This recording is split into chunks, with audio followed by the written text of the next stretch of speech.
Hi. What's going on? For once, I can't just jump directly into the game like I normally do because we're done with this. All that's left is this, and I don't know what these are, so I guess I'll just get right into it. Begin the side story. Yeah. Oh, just like jump straight in, no title screen, no nothing? Okay.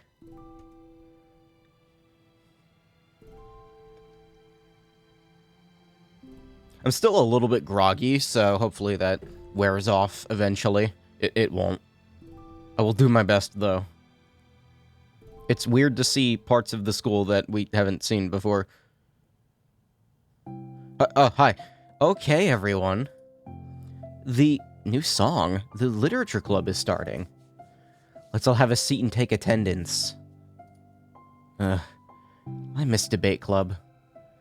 Who knew it'd be so difficult to start a new club? I feel worse with every day that passes without anyone coming in. I'm really starting to lose confidence. Monica is the only member of the literature club. The only one. In the days that have passed, all her efforts to recruit new members have been fruitless. Am I going about this wrong? Monica glances at one of her flyers. The headline is, "Do you like literature?" Maybe nobody is into literature enough to pick it up over their other club interests. I can't just rely on people liking literature. I need to sell them a vision. A vision. But what kind of vision? Monica rests her head on her desk, deep in thought.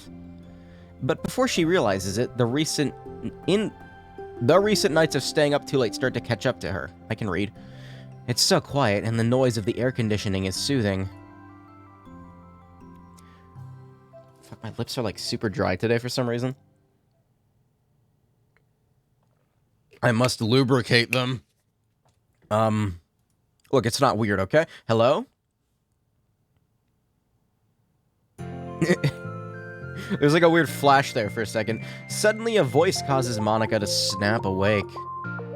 And here I thought the game was gonna be quiet. I was testing the music on the title screen 5 minutes ago, and I was like, why is this so quiet? Nope, it's good. I'm so sorry. I never do this. Is this the napping club? No, this is... Monica pauses, suddenly embarrassed to admit that this is in fact the literature club. This is the literature club. I thought I got it wrong for a sec. I'm super sorry. It was like so it was like so unprofessional of me to do that. Don't apologize. I do it all the time. Oh. Did I miss the club meeting? Where is everybody? About that. This is everybody. Sick remix. So here's the thing about the side stories. From what I understand, I'm kind of glad I saved them for after October, because I don't actually think they're horror at all. I think it's literally just this, which I'm fine with. I want to see what happens in them. Really, just you. But we're getting more members. I'm already working really hard on it. Hold on a sec. If it's just you, that means I get to be vice president. Wait. Vice President? What are your qualifications? I'm better at napping than you. Maybe I should be president. Now you're just making fun of me. Oh, I'm sorry. What was your name? Sayori. Okay, Sayori. I've been trying really hard on this club. I know you caught me at a weird time, but... it's really disheartening to not be taken seriously, you know? Excuse me. I care so much about this. I just want to find other people who do too. Oh no. I'm so sorry. I do care, I promise. I have a hard time being serious, that's all. I didn't mean for it to hurt you. And I was joking about the vice president thing too. I would make a terrible vice president. I mean, I'm sure that... Monica tries really hard to say something reassuring, but it's difficult when she doesn't know much about Sayori. I got the thing going on where, like, I have to breathe in through my mouth, so, like, after I'm done talking, I'm like... because my sinuses hate me, as they hate them so much. I'm sorry that this isn't, like, a real club yet. Would you still be interested in joining after I found a few more members at least? Well, no. I want to join now. Really? Yeah, it sounds like a lot of fun. Besides, I can tell how hard you've been working. This music's kinda... loud. Bump that down 2%. You're doing something amazing and you should be proud of it, you know? Let me help you turn something stressful into something fun. If nothing else, I'm good at that, so... Honestly, how could I possibly say no to that? That's really sweet of you, Sayori. Oh, I'm Monica, by the way. Monica. That's such a cool name. Oh, now you're just trying to cheer me up. But you're smiling. Well, I didn't say it didn't work. Monica glances at the flyer on her desk and realizes that her name is already written on it. What do we do first? Well, it's getting pretty late, isn't it? We can go home and try to come up with some ideas to recruit club members. I can do that. Cool. And I think I need to put some more thought into my vision for the club. You know, like, a mission? My mission is to make everyone happy. Something like that. I need to think about it. Do you like hugs? This is dialogue. I guess so. Sayori suddenly pulls Monica into a friendly hug, then lets go. Some people can really just use a hug sometimes. Besides, Sayori whispers loudly. Hug energy is what keeps me at my best. Oh god, you can tell I'm like... throat death right now. Ugh. I sound like a dying animal. Hug energy. Monica laughs. Although Sayori is very different from her, Monica feels her spirits lifted. Maybe it's just because she finally found another club member. But... well, I'm looking forward to tomorrow then. It'll be fun. Yeah, I'm excited. I'm gonna think real hard tonight about how to get more people. Me too. Well, that was the game. Thanks for coming by. Good stream. No. I actually don't know how long these are, by the way. They could be an hour each, they could be 5 hours each, they could be 150 hours each, I don't know. Monica pulled Sayori into a hug. One could describe it as a choking sensation. I got rid of all my memes. The only meme I have left is Aubrey smashing her face. A day passes, and the time comes for the literature club, Monica and Sayori, to reconvene. As president, Monica ensures that she's the first to arrive at the clubroom. Blech. But she finds herself waiting longer than expected for Sayori. It's been 10 minutes already. Maybe Sayori changed her mind about joining. No, that can't be. She was so excited yesterday. But I'm getting kinda worried. Suddenly, Sayori comes bounding through the door. In her hand, she's holding a sheet of paper. Sorry I'm late. I'm here. It's okay. Welcome back. There's a fucking smudge on my glasses? How does this keep happening? That is not a smudge. That is a speck of dust. And... Sayori spins over to Monica and deposits the sheet onto Monica's desk. Oh? What's this? Court summons. You have jury duty? Oh, new poems. Right. That's like a thing in this game. Take my hand. Take my hand. Take me forward. Take me to your dreamland. Kirby, caution me to wash my step... Wash? Wash you hand. Watch my steps so I can't look back at my footprints. Climb the stairs ahead of me while I look up to you. The more I look forward, the more I look up. The more I can lend to you. If you can trust me to follow your pace, I'll trust you to set it. If you can trust me to lend you a smile, I'll trust you to return it. Take my hand, take me forward. Take me to your dreamland. Poyo. This is really good. You wrote this? Excuse me. Of course. Wait, no, that's the wrong side of the paper. Huh? I wasn't ready to share that yet. I'm so embarrassed. Monica flips over the paper. Written on the other side is a list of ideas for recruiting new club members. Oh, so this is what you meant to show me. But I'm curious now. Do you write poetry often? Okay, so it's Sayori's fault that this turned into a poetry club. I do, but... I'm sure I'm not anywhere near as good at it as you are. Really. I'm actually terrible at writing poetry. I've never written anything I was happy with. Like, I always read it again after a weekend. Wait, hold on. Like, I always read it again a week after I write it, and I'm like, wow, this is so stupid. It's weird to... This is very strange. We haven't seen Monica talk casually, really, so... I'm fighting back the urge to give her a Valley Girl accent really hard right now. I don't know. It's like the dramatic version of me doesn't agree with the person I want myself to be, or something like that. Aw, you should have more confidence in yourself. You're the literature club president. I guess you're not wrong there. I need to, like, set a good example or whatever. It's so hard to not do it. You know, I can envision the club doing something like that. Doing what? You know, like sharing poems we write and stuff like that. This feels like it... What happened? Okay, maybe Monica, like, changes a lot? Because... she becomes sentient? I don't know. So, what's the canon here? Fruit punch. I'm assuming she's not alive here, right? Like, there's no higher thought going on narratively or whatever you want to call it. You know, like sharing poems we write and stuff like that. Oh, yeah. I would love that. Sometimes I have the DPI adjustment on my mouse set to the weird middle button on the G502, so sometimes I slap it by accident and my mouse goes up in DP, and I'm like, why is the DP too high? It's such a good way to learn about other people, you know? It's like... Oh, that's Sayori. It's like we have so many emotions that we can't express to other people, usually. But you can when it's in a poem, right? Yeah. I think that's helping me form a more cohesive version of the club.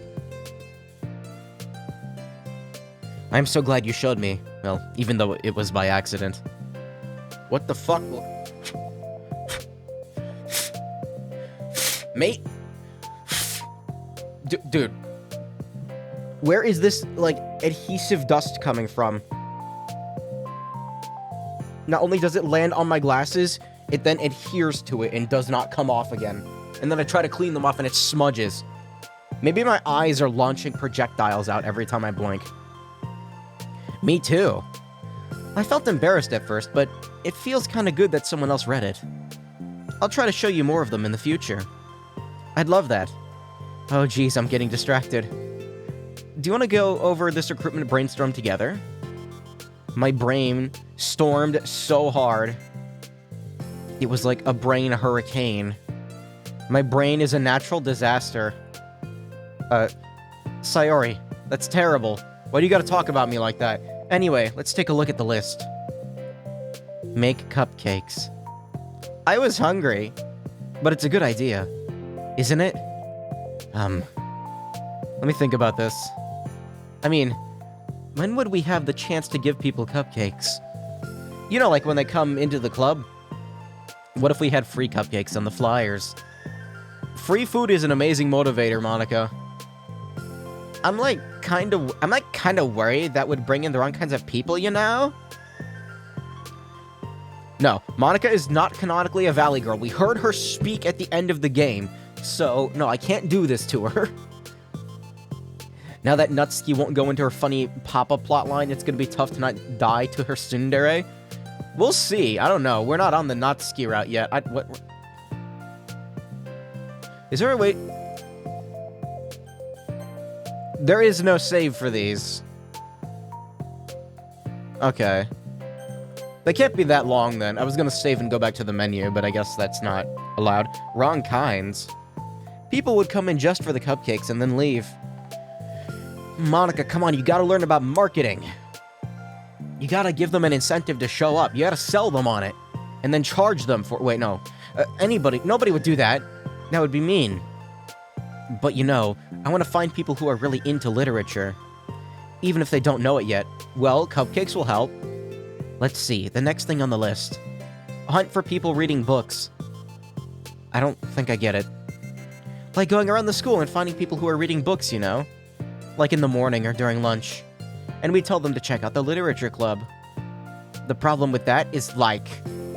Wouldn't most people reading books just be doing it for an assignment or something? How would we know if they're reading for fun? We could ask them. But then we'd be bothering people who are trying to do schoolwork. I didn't think about that part. Don't apologize. You're coming up with a lot more things than I can. You know, this is easy. Just look for people reading books that aren't dumb and being assigned by a curriculum. That means they actually like reading. Oh, your next idea is to hand out flyers rather than just put them up on the wall. I definitely like to start doing that. I'm useful. You know, I never said you weren't. I just need to think. What would we tell people when handing them out? I don't want to be like, join the literature club. Let's figure out how we can better engage people. What if you told them about the club activities and stuff? What club activities? I guess it's supposed to be my job to come up with that, right? A vision for the club. Okay, Sayori. Pretend you're a normal person for a second. Wait, I didn't mean it like that. You know, like a random passerby who's getting a flyer. How would you react to the idea of the literature club? Probably like, literature is stupid. I'm joining the anime club. I mean... Blah. I'm joining the anime club. What the heck? Sorry, I was just thinking of a friend of mine. Hey, Sayori, you want to see a funny picture? I'm just, like, I found this funny picture on the internet. I don't know. I thought you would like it. I'm just gonna put this over here. I can't, like, make it out the window. That works. Okay, what if I said that we do group reading and discuss it together? I would probably nap through that. That's you, Sayori. Yeah, but that doesn't really sound fun to most people anyway. We need to really catch their interest, you know? Actually, wait, it doesn't make sense to hang it from the ceiling, but there's like a thing in the middle. Because, you know, it's a drop ceiling, so if you tried to... It would just... The ceiling would collapse. This works, yeah. I can work with that. You gotta offer them a package of books that one rents but never keeps. And then the tag of the price... Wait. And then tag the price on right after. Then wait for them to buy it. Afterward, offer the actually good books to rent a higher premium and call it an upgrade. I didn't know EA was in my chat. We need to really catch their interest, you know? Ugh. This sucks. Why is this so hard? Monica, don't be sad. What do you like about literature, Sayori? Me? Kind of what I said about the poem earlier. I think it gives you the chance to express yourself. Like, express yourself in ways that you normally can't do, when you're just doing your normal day and talking to your friends. I mean, we all have so many thoughts and feelings that we just don't get to share, you know? It's like, intimate. Yeah. How do we get that across to people? We could be like, express your true self. It looks weird with her hands there. Be intimate with us.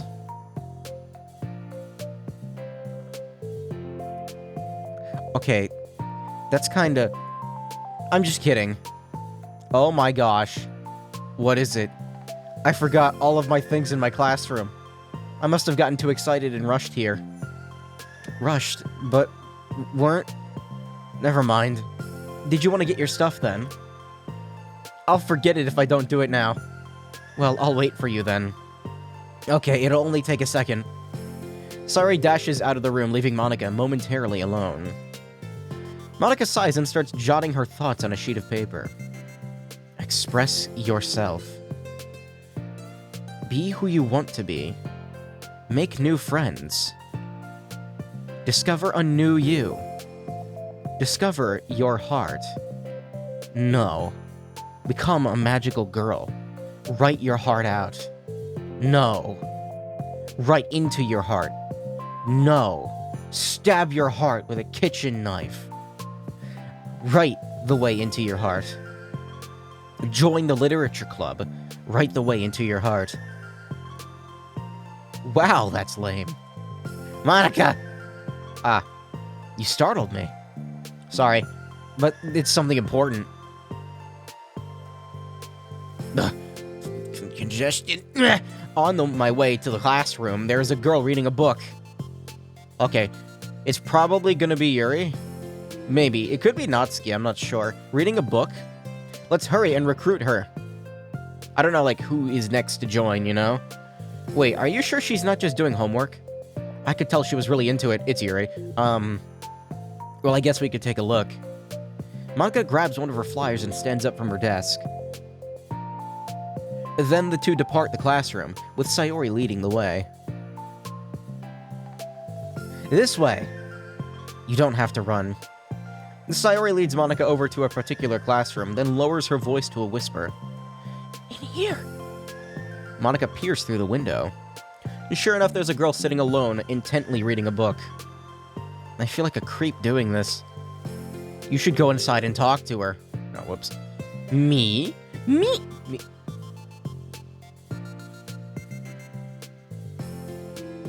God damn it, I can never find my stupid pictures folder. Me?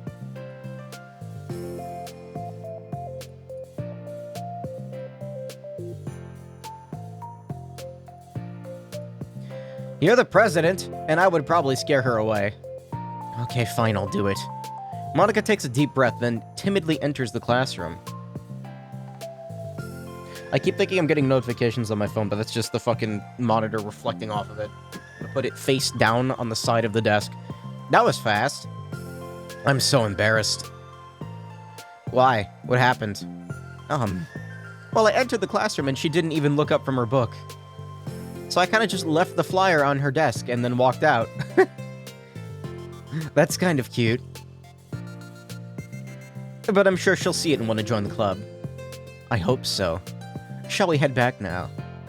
The two head back to the club room, Sayori feeling rather accomplished and Monica still feeling a bit embarrassed by the encounter. Upon returning, Monica and Sayori resume their strategy meeting. Again, the meme, the joke of Monica just sliding in with the rock sliding sound. She slams the flyer down and then slides back out. Upon returning, Monica and Sayori resume their strategy meeting.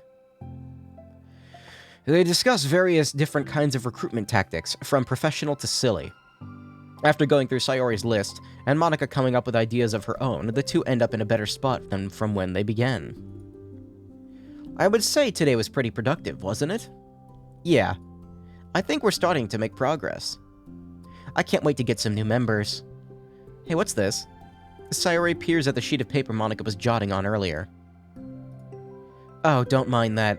I was just thinking to myself. Join the literature club. Right the way into your heart? That's so cute. I thought it was a little overdramatic. But Sayori pauses and thinks for a moment. You know, I don't think you give yourself enough credit, Monica. What? What do you mean? Like, I don't know. I feel like I can tell from talking to you today. It seems like you're always afraid of doing something wrong. Yeah, but... Would you call yourself a perfectionist? Yeah. Yeah, I definitely am. I mean, I always had an idea in my head of how I want things to go. And it's like I can't accept anything less than that. But I think in the end, it helps me try my hardest at everything, so I don't think it's that bad.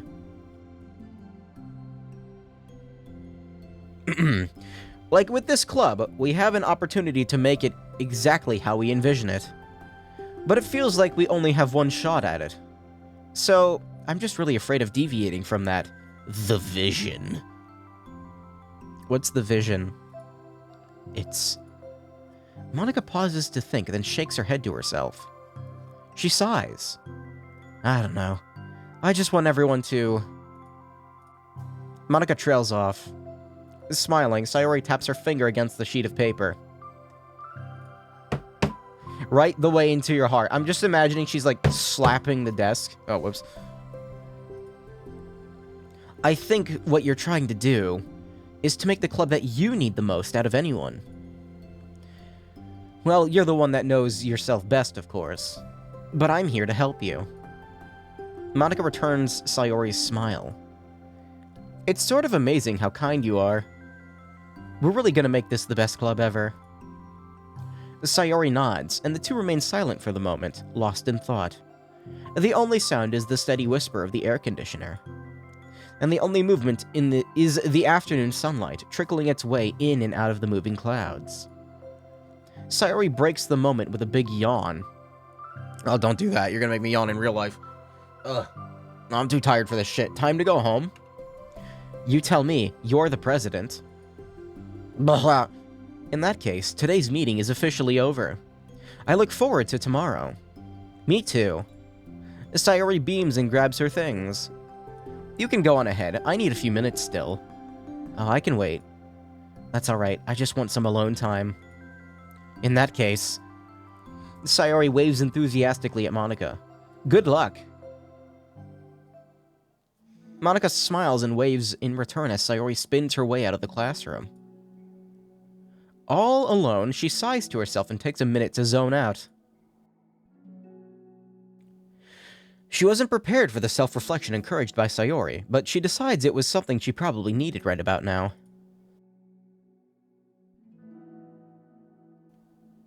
The club that I need the most. I don't get it. I just wanted to start a club with more passion. Something that I could use to help people lead people to happiness. Literature is key to that. Because it's the window to the real person inside of us. Underneath the person who's forced to always smile and blend in. The person who's forced to be... perfect. It'd be great instead of tapping her head, instead of tapping her desk, she just cues Aubrey to bash her head onto the desk. Wait, hold on, I can simulate this. No, that's the wrong picture. How can I simulate this? Damn it, Discord. Oh my god, Discord. You can tell I'm tired. Transform, rotate 190 degrees, or 90 degrees clockwise. There. There we go. Okay, now we have Sayori Simulator. Now you just got to get a sound effect for it, like. That's pretty much how fast she's going. So. Don't worry about what just happened, Monika. Monika suddenly notices a folder on the floor by her desk. Did that clear my sinuses? What? Is that what I have to do now to clear my sinuses? I have to go... Did Sayori leave this behind? Oh my god, that worked. Why is that working?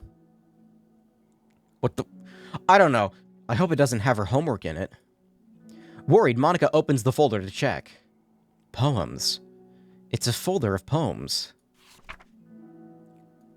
Or there's probably going to be a lot of these in these. Oh god, this is a long one too. Become the flower. A feeling of joy is a flower plucked from the ground. The color, the scent, it's so pretty in my hair. Every day I pluck some flowers, as though they grew just for me. A lifetime of peace and nourishment, yanked away in an instant, all for me, all for joy. I need more. I need more joy. I need more happy. Pluck, pluck, pluck every day. Pluck, pluck, pluck. So pretty in my hair. I'm a doctor now. Pluck, pluck, pluck. You're going to die. And you too. What? Oh, the flowers. Sayori writes weird poems, man. Beneath my feet, a flower stands alone. It beckons to me. I twist the stem, freeing it from its clinging roots, caressing the final joyous moment between my fingers. But to what ends? I look in every direction, and the field I stand in, the prosperous field, is a barren wasteland. The fruits of my labor, the carnage of my joy. And that is why I've decided I must become the flower. Become back my money. What the... Wait. Sayori. Oh. That's it? Oh. Oh, I see where this is going.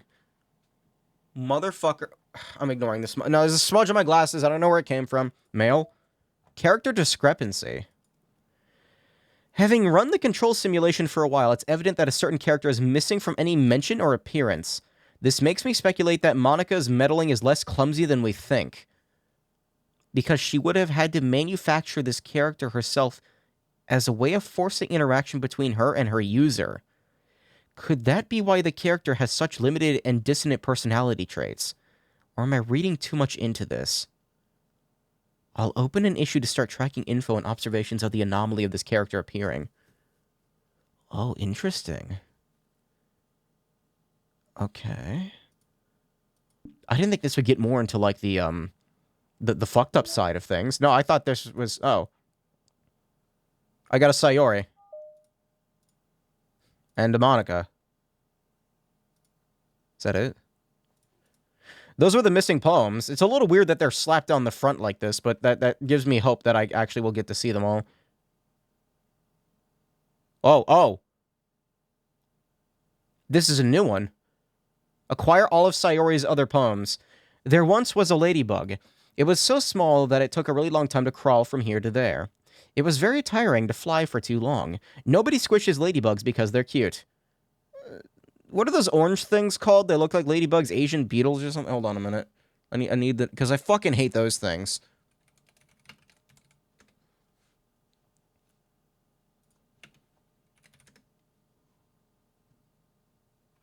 No, just give me Asian lady beetles.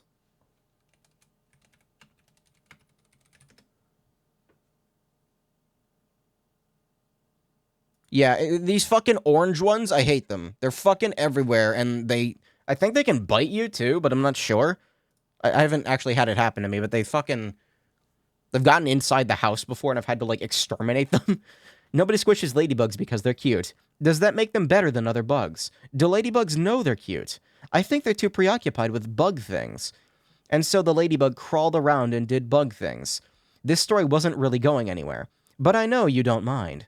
I hope you think it's nice for there to be I hope you think it's nice for being there anyway. Like ladybugs, like this ladybug. The one who clings like a doof onto your sleeve because it knows you won't squash it. If it doesn't bug you, will you stay a while? Okay, no, this is getting a little deeper than I thought it would. I like this. Hold on, phone is falling over. I like this. This is actually, like, getting deeper into the character side of things. Softly lit by the morning sun. Oh. A rough concept sketch of what the faceless protagonist might have looked like if he was a real character. Provided in an email communication. I unlocked a lot of random things here just now. Huh. And a new music? Yeah, these are all the plus songs. Oh, there's more. Dusk. Yeah, these were the ones that I had before. But, huh. Okay. So these seem like to be, what, a half hour long or so? That's not too bad. I'm still fucking with this remote. I feel like I need something else in my hand. I don't know what, though. It's just like this remote is so nice to hold, and it's thin and lightweight. I don't know. I have ADHD, okay? So it seems like it encompasses one day, and they're about a half hour long each. So another day passes in a flash, and it's already time for the next club meeting. Although Monica should have come up with a plan for today's tasks, she hasn't been able to shake her guilt and anxiety after reading Sayori's poem. I'm so stupid. How did I let myself be the center of attention? Sayori is going through these kinds of feelings, and I'm letting her comfort me instead of the other way around. What kind of club president does that? This whole time I didn't think to ask about her own feelings. So much for the stupid vision. Sayori enters the club room with her usual smile. But upon seeing the downcast Monica, her smile quickly fades into an expression of concern. Monica? Is everything okay? I'm really sorry. I'm such a terrible friend. You've known her for like a day. Huh? 2 days? What are you talking about? You're an amazing friend. Monica shakes her head. I made this all about myself. Even you said so yesterday. You told me that I'm trying to make the club that I need the most, right? But my problems are so trivial compared to yours. Sayori responds quietly. What are you talking about? What is that called?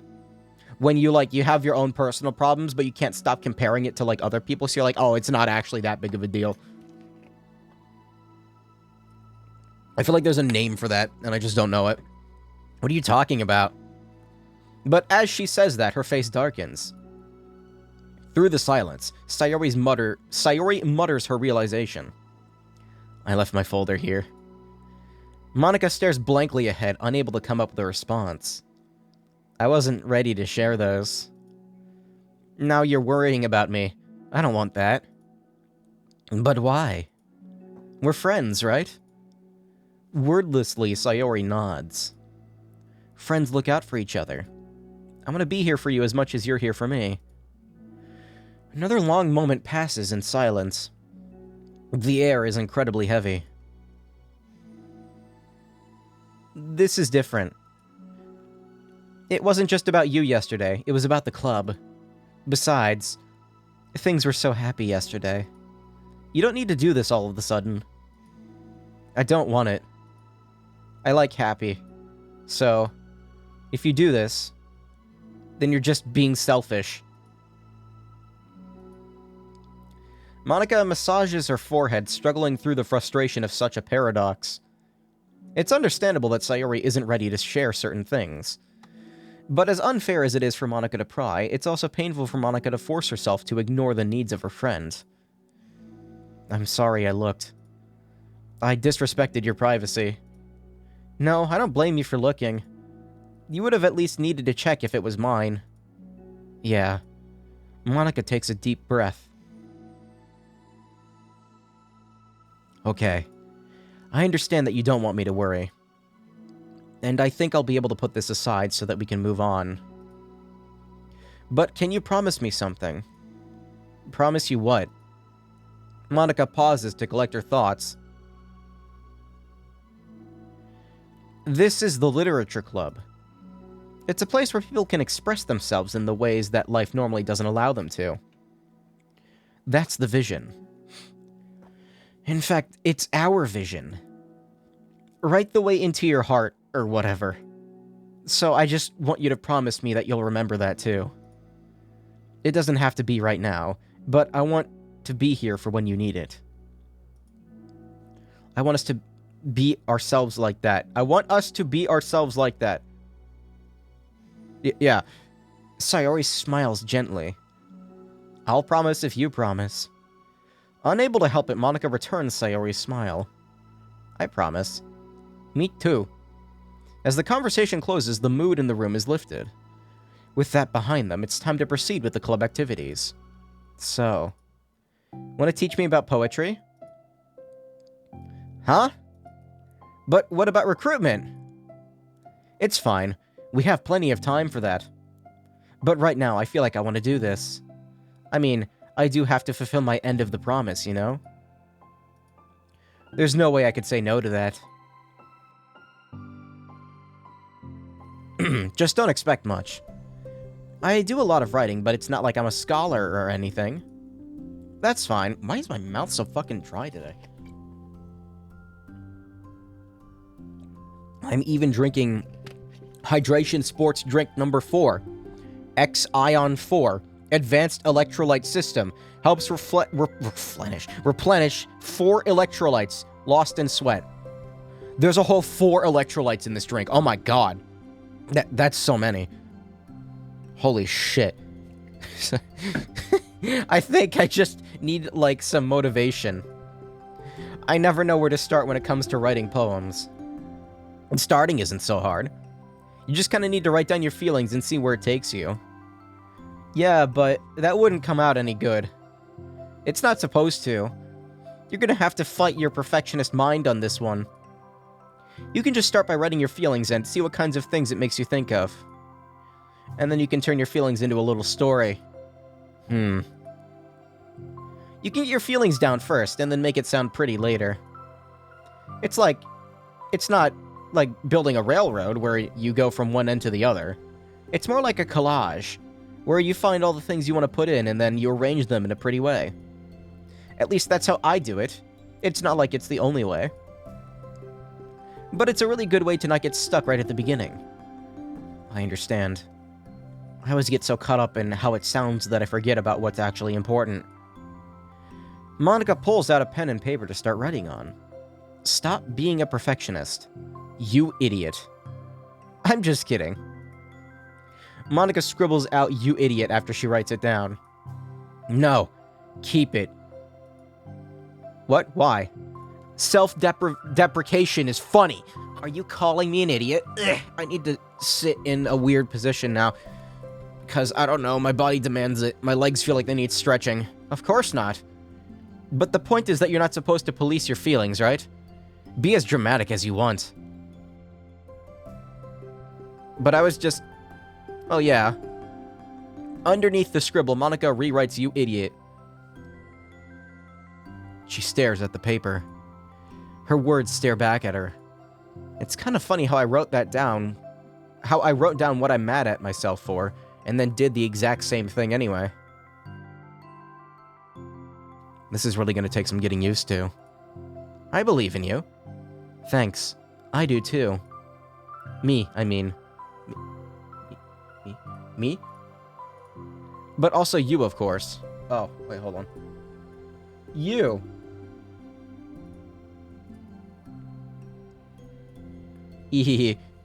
Monica continues the exercise, jotting down her thoughts. It's surprisingly cute.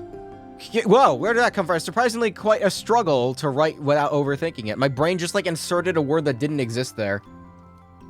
It's like a weird way that I cope with reading fast in my head, is I insert words in between sentences and, like, I almost skip them really quickly. I need to learn to not do that.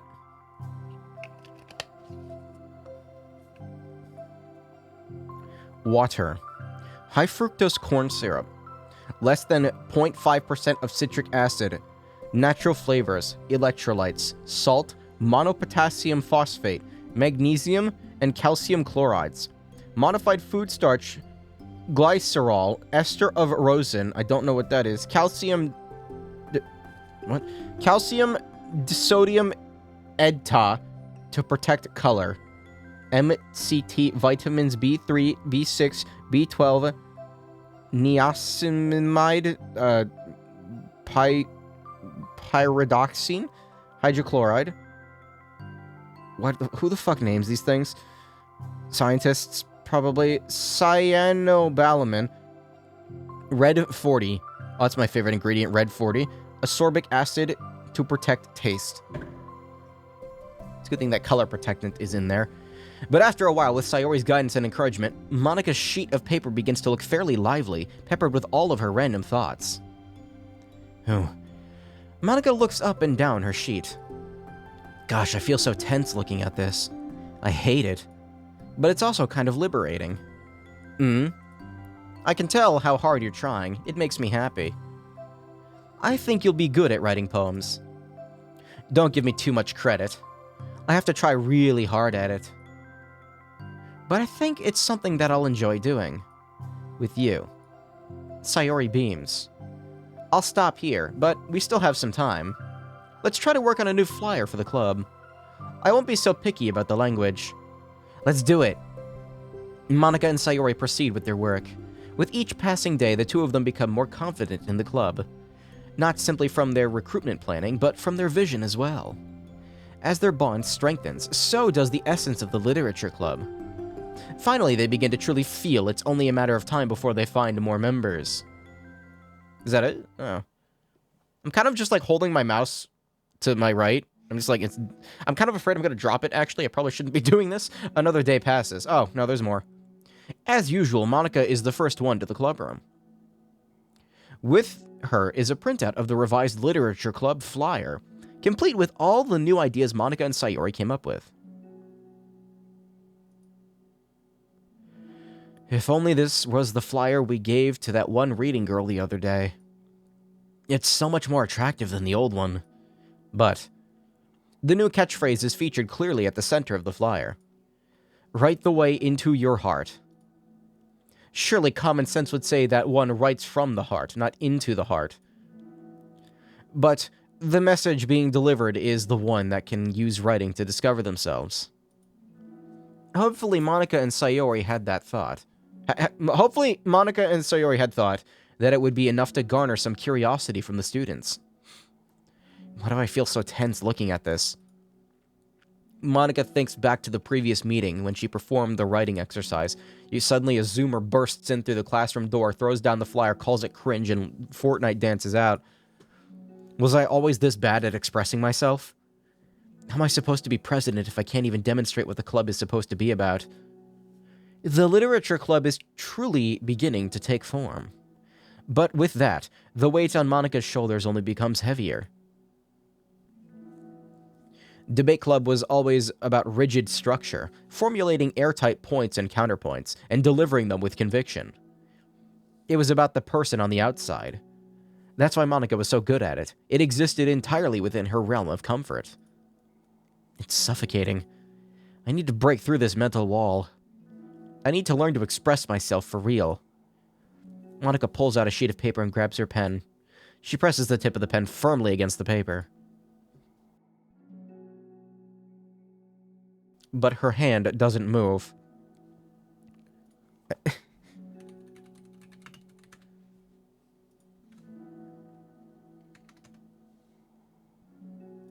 I get a picture of this? Okay, no, Monica, I have a good place for you to start, okay?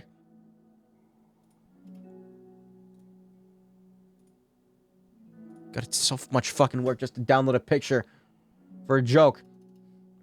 Monica, I got a great place for you to start. So start with the, and then go from there.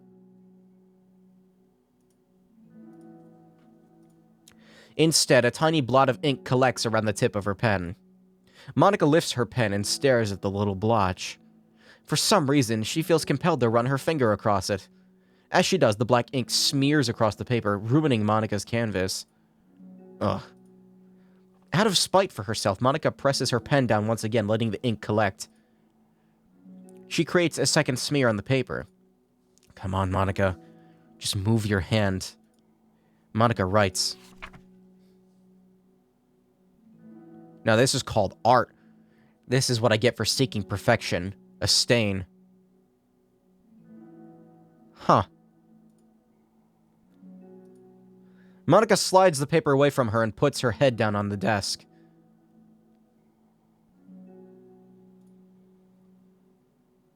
The air conditioner seems louder today. I'm here. Hi. Monica hears Sayori approach her desk, then stop for a second, probably reading the piece of paper. Then she sits down in the adjacent desk. Bad day? Mm-hmm. Me too. Oh. You too?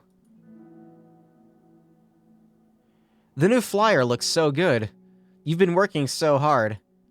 On the club, but also something else, I think. I can't do it. I'm sorry. It's just so hard to be vulnerable.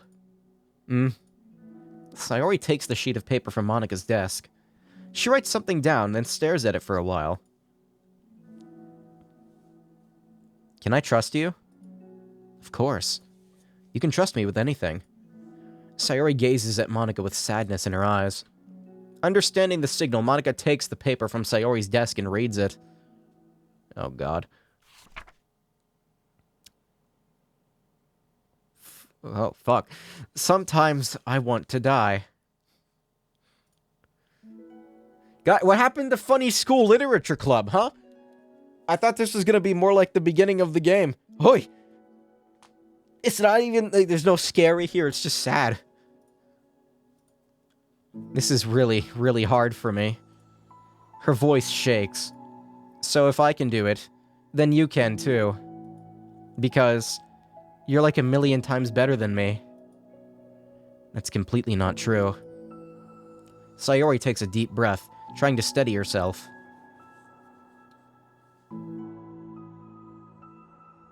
That's something about me that I've never told anyone before. Even now my head is, like, screaming at me to stop. Wait, you don't have to force yourself. I mean, just because of the promise yesterday. I want to. It just feels right. I mean, maybe it's part of the reason I came to the club in the first place. This is the literature club. I trust you more than I'm scared. At those words, Monica stands up. Sayori must have taken days of work to work up the courage for this. Where Monica's own futile but genuine efforts actually pushed Sayori that... Oh my fucking god, I can't read. Were Monica's own futile but genuine efforts actually the push that Sayori needed? Sayori's deliberate breaths can be heard over the air conditioner. As she prepares herself to continue, Monica waits in gentle silence. I have this problem where I get really upset when people worry too much about me. I can't control it. It's like, why waste your energy worrying about me when you can just be happy instead? So I never tell anyone about these kinds of thoughts that I have. It's so much easier to just smile and help everyone else be happy. But that's... terrible. Who's saying that? Oh, narrator. Your humble narrator. That's what Monica wants to say, but she stops herself in fear of saying the wrong thing. It's just that if everyone knew about it, they wouldn't treat me the same anymore. Like, whenever I'm not smiling, everyone would worry about me and ask me what's wrong. I know that, because it used to be like that. Sayori pauses, seeming to recall something in the past. I just want everyone to be happy.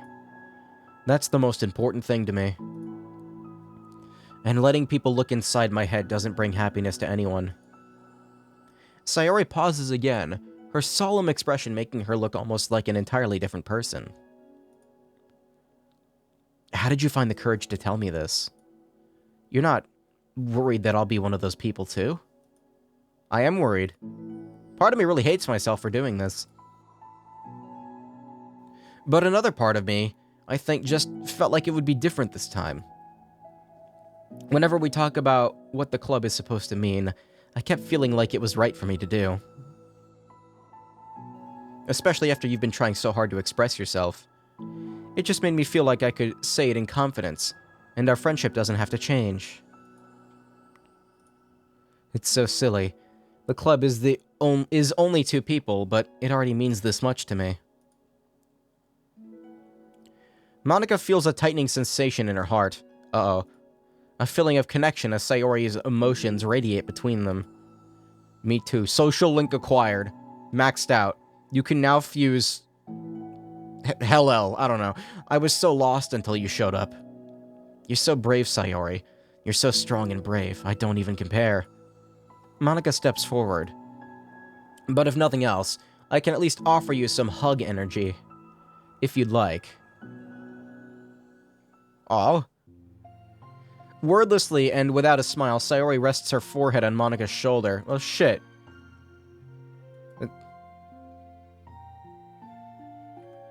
That's nice. Through their contact, Monica can almost feel a torrent of thoughts swimming in Sayori's head. At this moment, enchanted by the air of the club, Monica realizes that of all the days that have passed, this is the one where she really, really hopes that nobody new walks through that door. She speaks softly. You're like the sweetest girl I've ever met. You can say anything. I'll never judge you. I promise. Sayori's breath begins to quiver. She takes several deep breaths, trying as hard as she can to start speaking to say things that she never dared once to say out loud. Finally, she speaks in a choked voice. You know what's fucked up about this? Like, it puts it into further context about, like, how probably angry Monica is when she becomes alive or whatever, if she isn't already. I guess maybe because you look back on something like this and you're like, wow, that's just not real. I don't know. I'm so worthless. I'm worthless and everyone would be better off without me.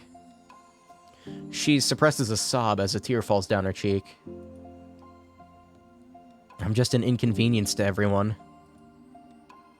I'm not good at anything, and it just feels like everyone just has to put up with me, and I hate it. I hate it. The more Sayori speaks, the more she fails to control her voice, falling victim to the overwhelming sadness clutching at the throat and chest. God damn. Alright, welcome. Horror month is over. Welcome to depression month, I guess. I don't want to have these thoughts. I want them to go away, and now I'm making you put up with me, and I just want to die. As soon as Sayori loses her composure, Monika becomes determined to keep her own. She only wants to be what Sayori needs right now, so she won't let any sadness show. Her voice comes through soft and gentle. This isn't putting up with you. This is just being your friend. Monika offers a few words of comfort. But she knows, Sayori said it herself, that the thoughts Sayori experiences are ones that don't belong.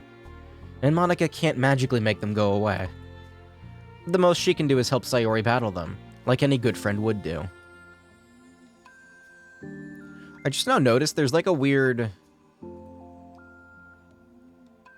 Okay, I think that's part of the classroom. I don't mean to take away from it, but like there's a gray boxing on the left and right. You have so much value. It's not letterboxing. I forget the name of it. Letterboxing is on the top and bottom. It's not letterboxing. Boxing match. You have so much value. To me, and to your other friends too. This club won't have been the same without you. I really, really mean that. You coming here was the best thing that could have happened. Even if we never got any other members, I would still be happy. That's what brought you here. That's what you brought here. Fuck! You brought us a vision, and you also brought happiness. And that's your favorite thing to do, right? Sayori doesn't respond, but Monika feels her gently nod. No more words are needed between them. The two share their embrace for a while longer, Monika letting Sayori take as much time as she needs. Once her breathing steadies and her sniffles fully cease, Sayori lifts her head and wipes her eyes.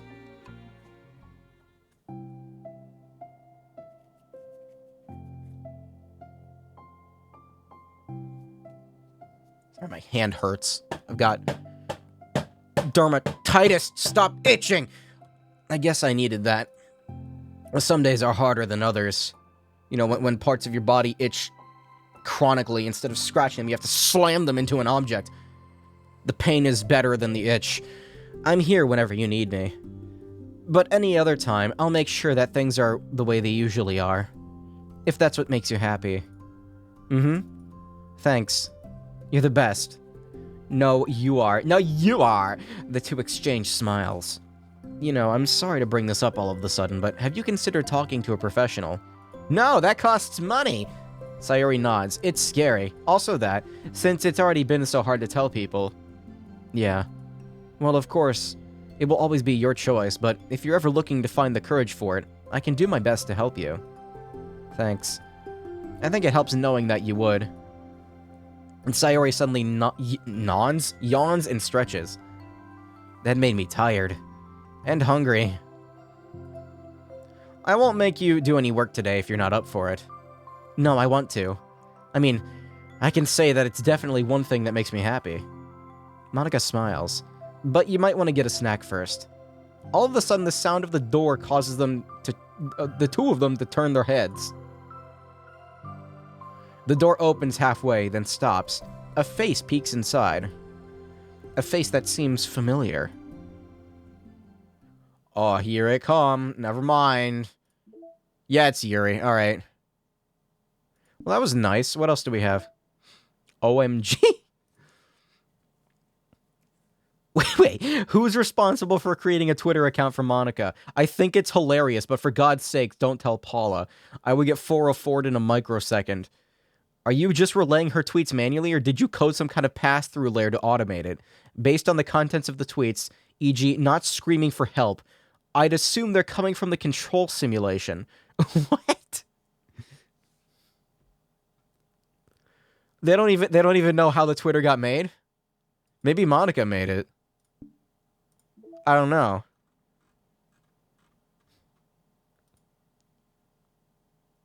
Okay, this is nice and all. I do need to point out, I don't know, like... Something about Sayori's back looks a little... Like, the angle looks a little weird. Like, I don't think it's possible for a human spine to bend like that, because that would, like, snap your spine, but it's touching still. But, like, she's not leaning her body forward enough, I guess. I don't know. They're too far apart, too. I don't know. It's hard to tell.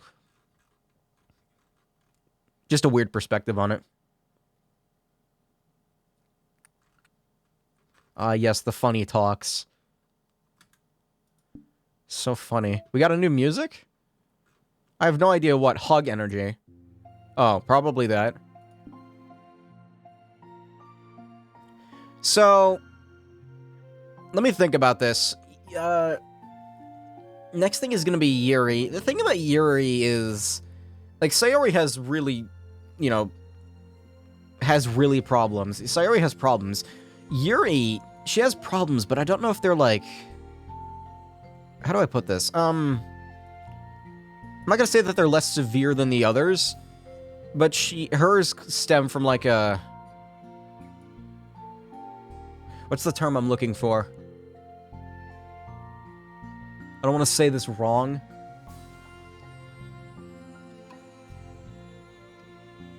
Yuri has, like, self-confidence issues, I guess? I don't know. Well, just go do it. Just do it now. Yes, start. I can't think of a way to describe it, so fuck it. Never mind. We'll see what happens. I was trying to hypothesize what's going to happen, because I think I know what's going to happen during Natsuki's appearance. The club meeting is suddenly interrupted by the sound of the door, causing Monica and Sayori to turn their heads. The door opens halfway, then stops. A face peeks inside. A face that seems familiar. Hello. She has arrived. Sayori's eyes widen, recognizing the girl. She very conspicuously mouths to Monica. It's her. It's the girl. It's true. The girl standing in the doorway is none other than the girl Sayori had come across reading alone in the classroom. Thanks to Monica leaving a flyer on her desk, it seems she's found her way to the club. Are you here for the literature club by any chance? Am I in the wrong place? No, you're not. This is the literature club. Please come inside. The girl fully steps in the door but continues standing against the wall, avoiding eye contact. Sayori continues to fail, containing her excitement. Sorry, I was just thinking of something funny. It's happening. Oh my gosh. Thank you so much for coming. Sorry, it's a little empty. I'm Monica, and this is Sayori, and we run the literature club, even though it's just us so far. But, what's your name, by the way? Oh god, this is ruining the moment. I'm thinking of a joke right now, but, like, I don't... Is it okay to say it?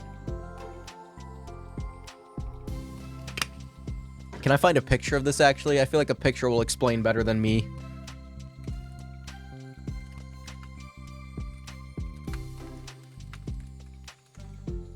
This is almost like an inside joke that I have, like, with people, and I don't know if I can find a picture of this. Okay, so, can I find this? Alright, I will do my best to explain it then. There is a picture of Narcissa Wright.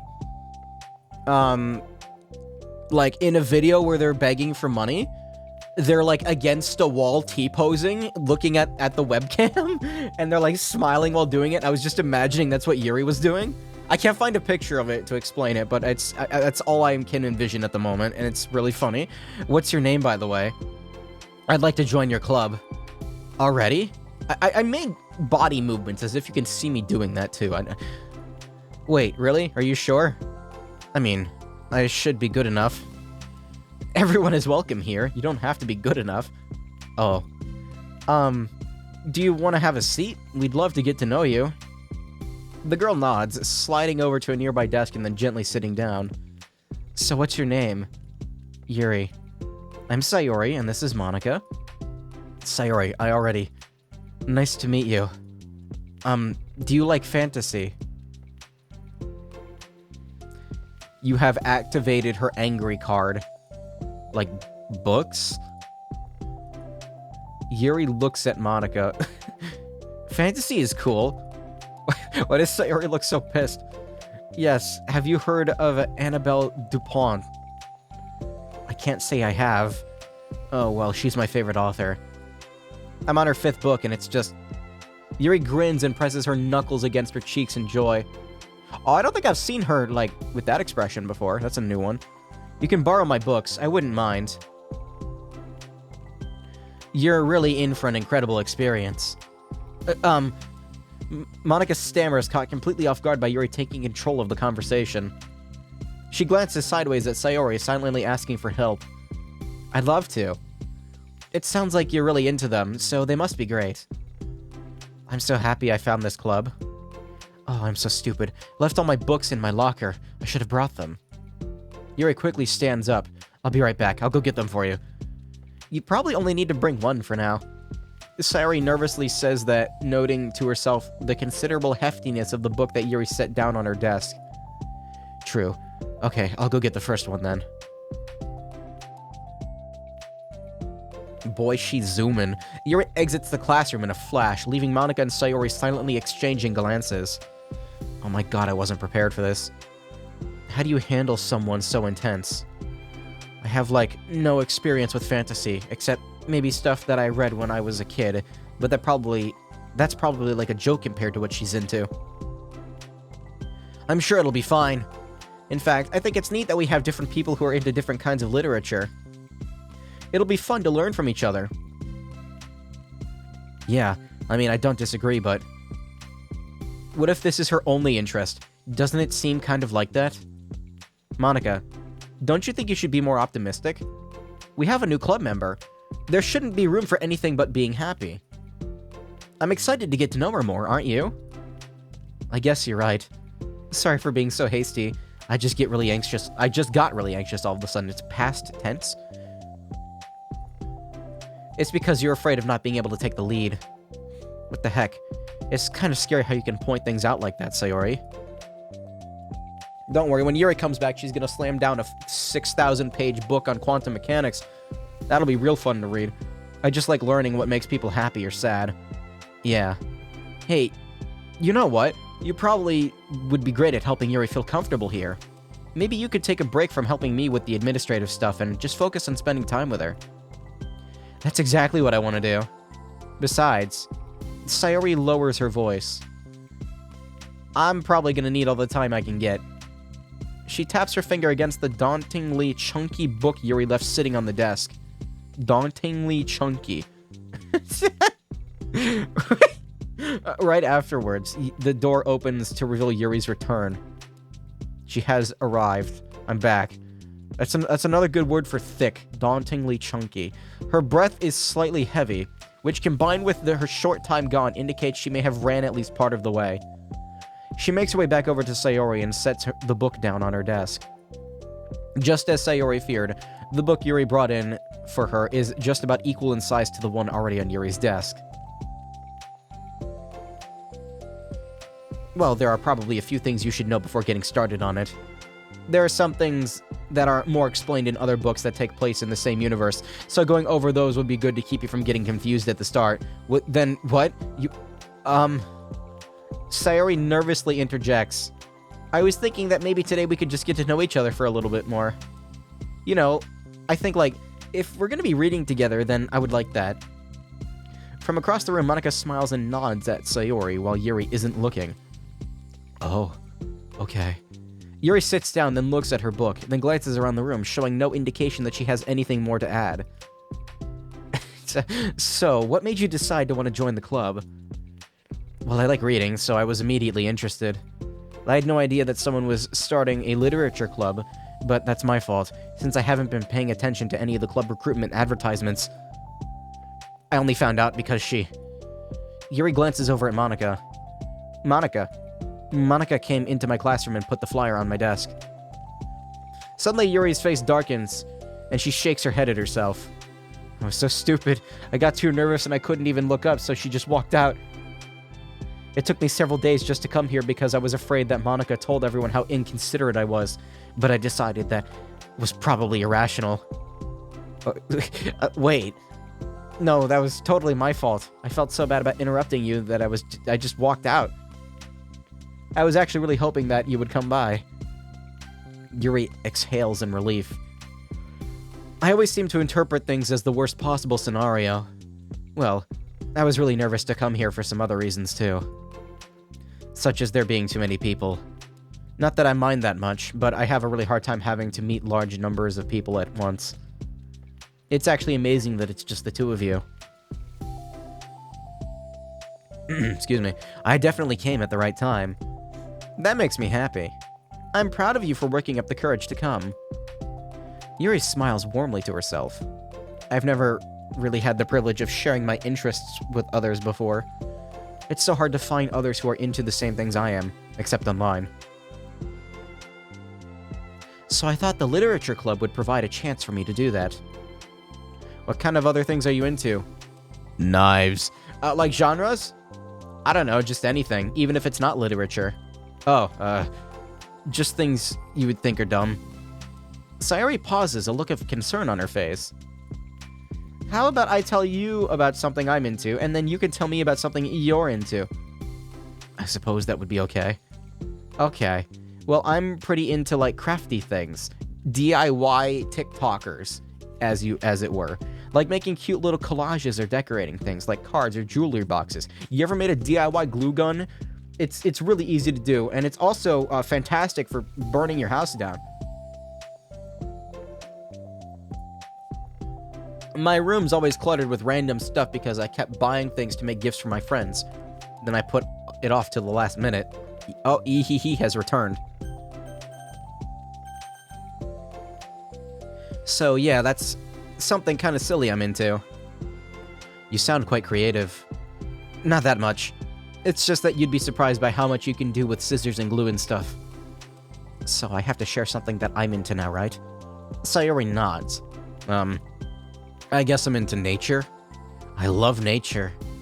Monica, I'm gonna start a nature club. No, you're not. You're stuck here with me now. I'm not. Oh yeah? I hereby appoint you as vice president of the literature club. There, now you're stuck with me. Don't give me responsibilities. I'm sorry, Yuri. I interrupted you. Go ahead. It's fine. Yuri pauses, feeling awkward after having gotten cut off. I like going out into the woods, or to the park. Just places where you can walk or sit and not have any people around. It's peaceful. Just nice to kind of remove myself from everything that matters and let my racing mind operate autonomously for a while. When do you like to do that? It depends on my mood. After school, on the weekends, whenever I feel like I need it. Wow, I feel like I would never have the time to do something like that. I find that we all have a lot more time than we think we do. If you don't let it slip through your fingers. Oh, that's a skill you gotta hone. You have to hone that kind of skill. The three continue the conversation, led primarily by Sayori, but with Monica chiming in every now and then as well. Ow. Monica had intended to leave it to Sayori and focus on her own work, but she found it difficult not to join in. Before they knew it, the end of the day was upon them once more. It looks like we should be wrapping up for today. So are you two going to be starting on that book at the next club meeting? That's the plan. I'm so excited. Sayori beams. Yuri collects her things. Sayori's smart. She's smart. She knows in order to force Yuri to come back, she must delay it by one day and be like, we can read it tomorrow. Sayori beams. Yuri collects her things. Once packed, Yuri wordlessly waves to Sayori and Monica with a gentle smile. Bye. As Yuri exits, Sayori enthusiastically returns to her farewell. Once again, Sayori and Monica are left in the club room.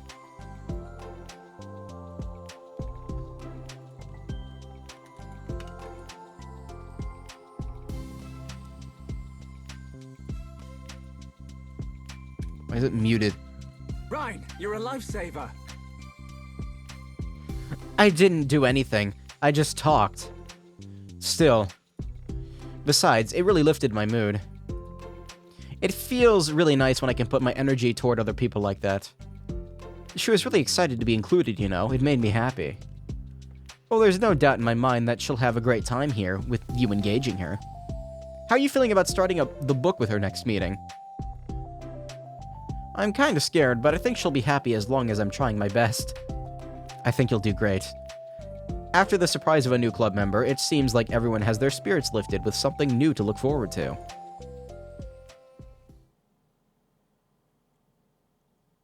was gonna say, is that it, or is there more? Another school day ends. Swallowing her anxiety, Yuri makes her way to the club room, expecting to be the last one to arrive. As she opens the door, she's surprised to find only Sayori. It's club time again. Monica went to the computer lab, so it's just us today. Is that okay? Yuri silently nods, unable to make eye contact. Sorry about yesterday. Sayori tilts her head, unsure of exactly what Yuri is talking about. Well, I mean, the way I got overly excited to share my books and how you had to stop me so we could talk first. It was so inconsiderate of me. I got too excited and forgot to think about everyone else in the club, so...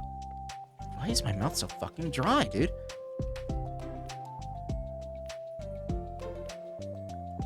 This is a small bottle.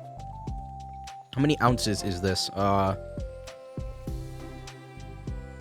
20 fluid ounces.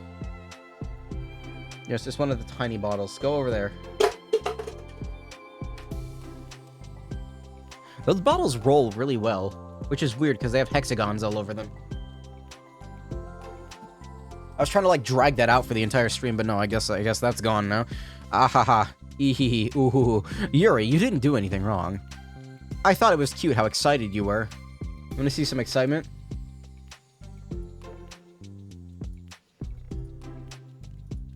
Well, still, I think I changed my mind about the book. We don't have to read it. Huh? Why? Because I know that you were just humoring me anyway. In retrospect, it's rather obvious that nobody was truly interested. But if you like it so much, then it must be worth sharing. I've already decided I'll join the club, so you don't have to try so hard to entice me. That's not what I was doing. A moment of uncomfortable silence stretches between the two of them. Well, the thing is, we don't even have any club activities yet. I mean, Monica and I have just been working on recruitment stuff mostly. It sounded like something fun that we could do together, reading your books. You know, like, as a club activity. That'd be okay, right? Why am I being so resistant to this anyway? It's exactly what I wanted in the first place, and you're being so nice about it. I really don't know what's wrong with me. I'm sorry for being like this. You don't have to apologize. Just tell me if there's anything I can do to help you feel more comfortable here. Sometimes I press the spacebar a little too hard. Sayori pulls her desk up against Yuri's and then sits next to her like that. Ugh. The book in question is already on Yuri's desk. Peering over, Sayori reads the cover of the book. Dusk Bell. Part 1 of the Everlast Saga. It's Dusk Bell by Annabelle. Sorry, I'm ready now. Oh, right, I should probably get some paper. Yuri grabs a spiral notebook of hers and tears out a few sheets. Wait, how come you need paper? Oh, it's useful to draw things out sometimes, like maps, timelines, family trees, or just for taking notes. What? Notes? I mean, yes, that is an effective strategy. Wait. Exactly. I'm sure it will be especially helpful for someone new to the genre. Is this the Metroidvania of Dark Souls of books? Get out the pen and paper, asshole. And Sayori's joke flew completely over Yuri's head. Wait, what was the joke? It flew over mine, too. Oh, that's an effective strategy. Okay. Thinking about it, she decides that it's probably for the best that it did. I'm not used to having company through this, but I'll try to help to make it as accessible as possible. I trust you. You're like super smart. No, please. Yuri tries to dismiss the compliment, but she can't hide her smile and light blush. You can't generalize intelligence. Oh my god. I'm only smart in the things I have a lot of experience with. Oh my god, Yuri. Contrarily...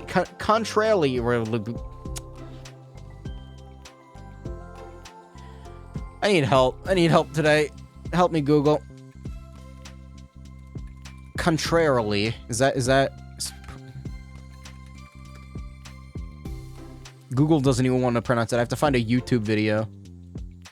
Contrarily. Contrarily. What is that? I don't know. Something about the multiple R's throws me off.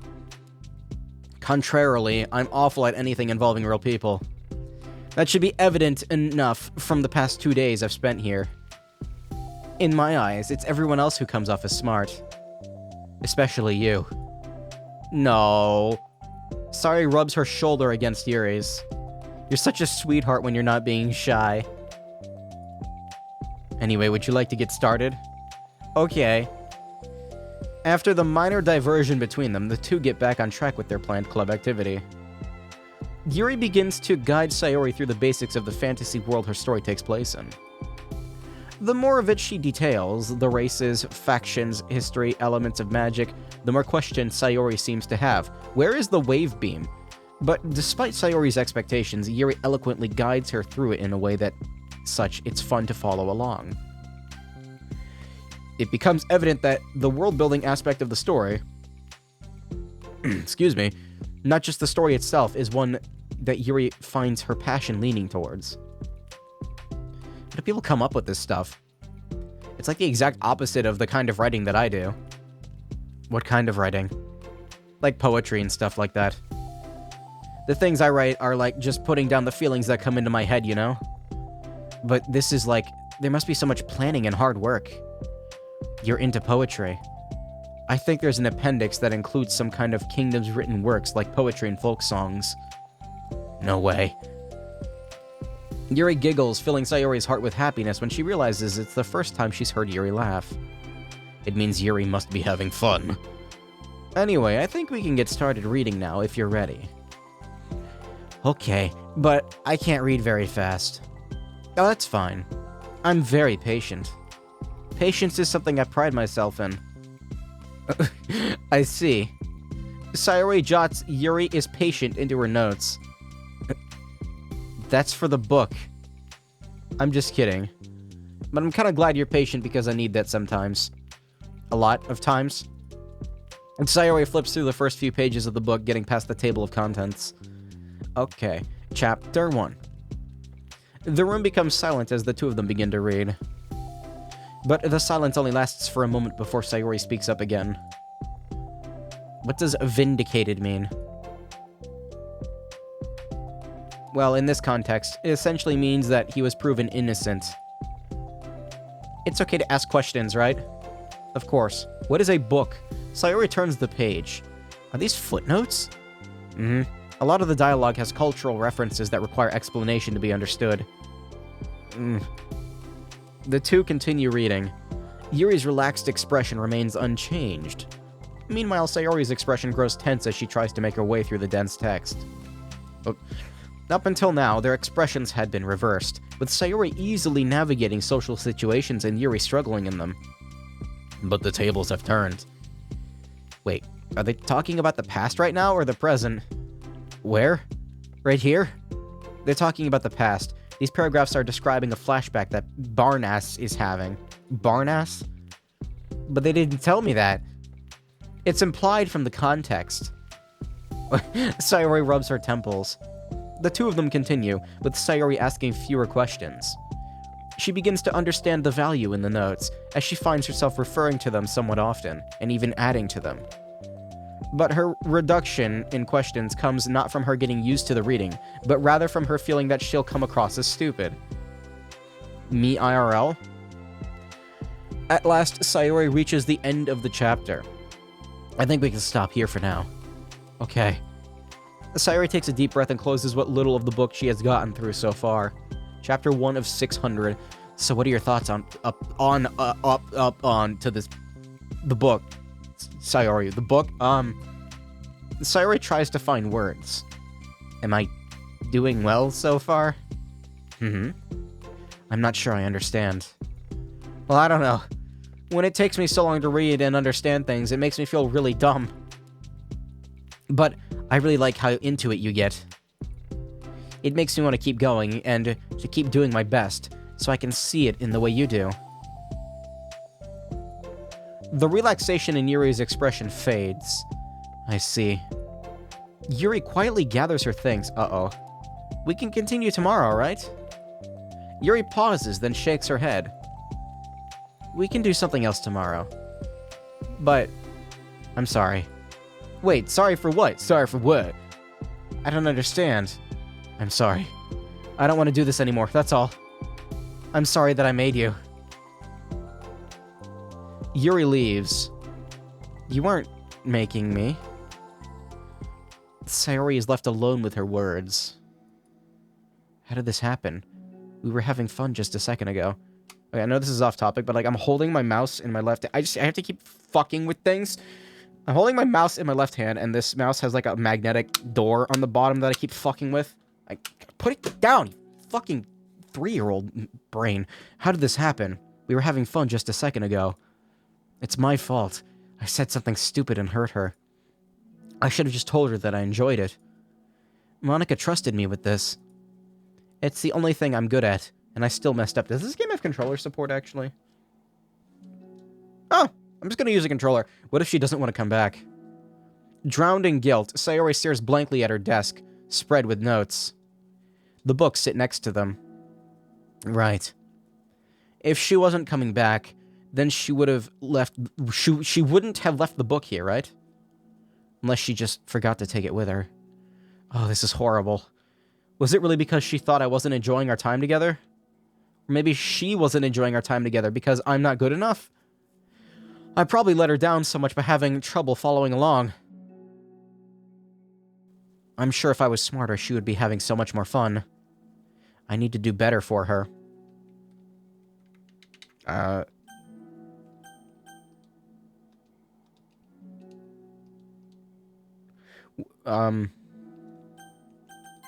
Okay. I was just, like, trying to understand what was happening, is all. Yeah, I know, I was trying to, like, is there, like, a button to go to history directly? Not really, no, you have to hit start first, and then it works. I need to do better for her. And then X and Y hide the text for some reason. Oh, wait, that's it? Oh, that was a short one. Pictures. Yuri! Set wallpaper, why, yes. Finish the side story, Understanding 1. We didn't see any of Yuri's poems, did we? Pooms. No, no pooms. Hug Energy. There's new music? What was it? Lavender Mist? I have no clue. No emails either.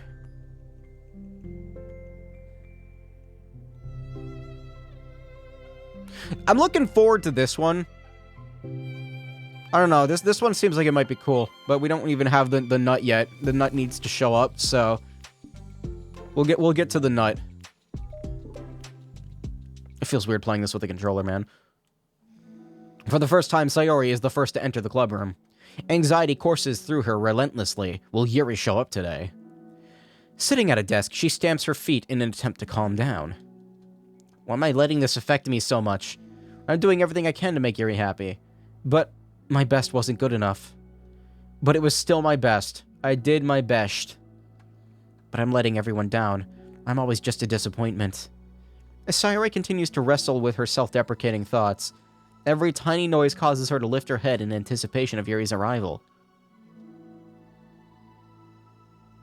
Minutes pass, and nobody enters the clubroom. Not Yuri or Monica. Gosh, I'm so late. Why did I offer to help those other students with their work? I'm such a pushover sometimes. I'm gonna leave such a bad impression on the new club members like Yuri if I'm not the first one there. Monica rounds the corner, approaching the clubroom. Ugh. And as she does so, Yuri... Yuri jumps at the sound of Monica's voice. She's sitting outside the clubroom against the wall next to the door, on bench there. Embarrassed, she quickly closes the book she was reading and stands up. Sorry I'm late. You didn't have to wait outside for me. The door to the clubroom is open. It's not. Yuri stammers, unable to explain herself. She peers inside the clubroom through the window, then looks away. Actually, I was just wondering if I could help you today instead. Me? With club publicity stuff? Wait, what? Yes, my fucking controller did the double tap button thing. Fucking... Monica is utterly confused. I don't know why it does that. Yuri... Why is Yuri asking this all of a sudden, when she was so eager to spend time with Sayori before?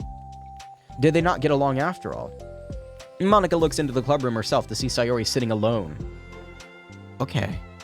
It's kind of a simple job, but I'd be happy for you to tag along. Me too. Monica is worried, but she finds it difficult to insert herself into whatever conflict that may have arisen.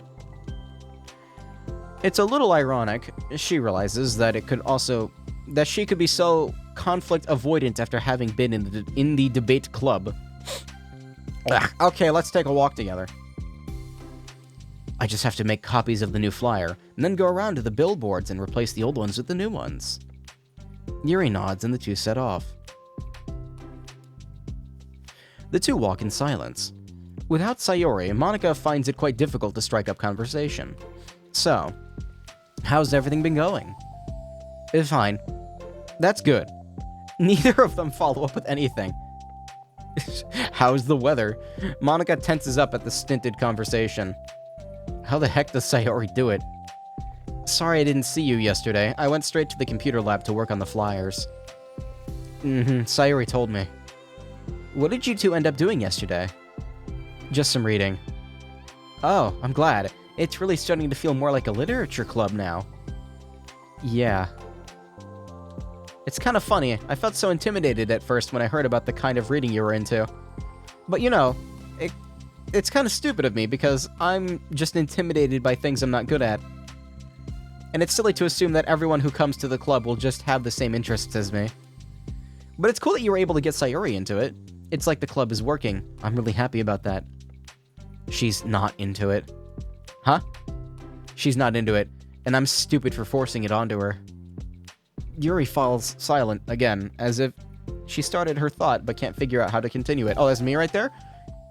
Did something happen? No, it's just me.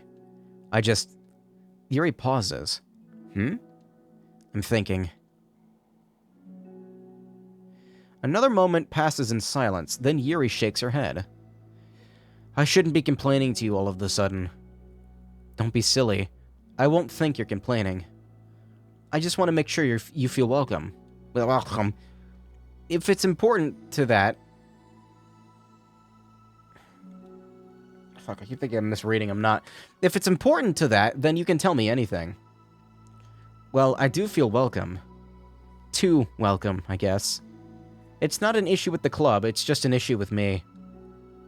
So I feel wrong to inconvenience you with it.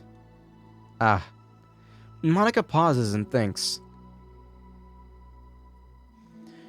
Well, what if we put it this way?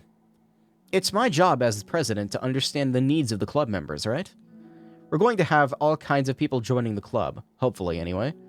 And learning about the diverse needs and interests of everyone will help me come up with club activities that everyone can be happy with. That everyone can be happy with.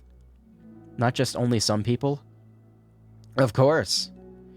I need to be looking out for everyone, otherwise what kind of club would it be? I see. Yuri looks a little more relaxed. It signals to Monica that switching from a sympathetic approach to a pragmatic one was a good choice. Each individual truly does have their own needs. Okay, I can't. I'm trying to, like... Why is this making such a wet noise?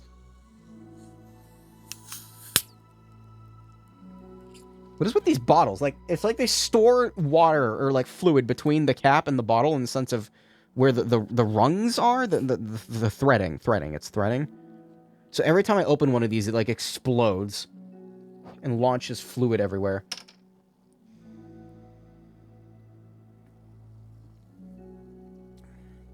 Oh, that's better. Whoa. I don't know, something about carbonated drinks is really soothing on my throat. I can't explain it. Except for some sodas. Sometimes those just burn. But in a good way. Each individual truly does have their own needs. Okay. Yuri takes a deep breath. I'm a really weird and awkward person, and I've accepted that about myself. I just don't know how to, I guess, connect with other people. How is it so easy for everyone else? How do you just make conversation about any arbitrary topic? I can talk for hours about the things that I'm into, unfortunately, so much that I don't know when to stop. But for anything else, I just have no idea what to say. So I understand that about myself. I'm just not good with people. I can't help it. It feels like whenever I'm confronted with a new social situation, I'm either ignored or made fun of, or taken pity on. And Sayori falls into that third category. What?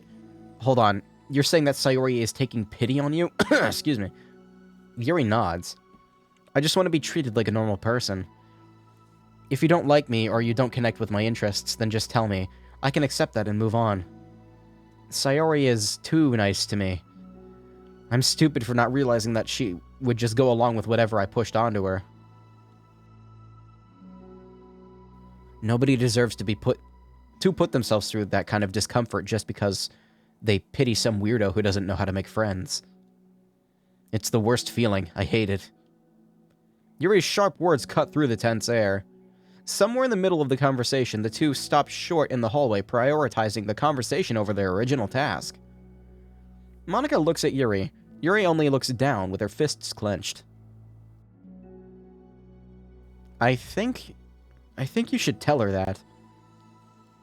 Oh, my nose itches. I could never say that to someone's face. It's pathetic. Sayori is different. Making people happy is the most important thing to her. I'm sure that's all she's trying to do. So if you're able to explain to her what makes you happy, then she'll do anything to make it happen. That's the problem.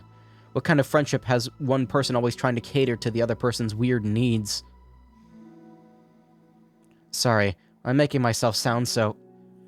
No, I think I'm starting to understand. Monika hesitates to finish her thought out loud. It's something that Sayori would be able to say better. Sayori is someone who will give anyone however much kindness they need in order to smile. But Yuri, who has difficulty accepting kindness, must be driving Sayori to be even more assertive in her kindness, further exacerbating the matter. Ugh. Neither person is to blame, but it's an issue that can't be resolved without them understanding each other better.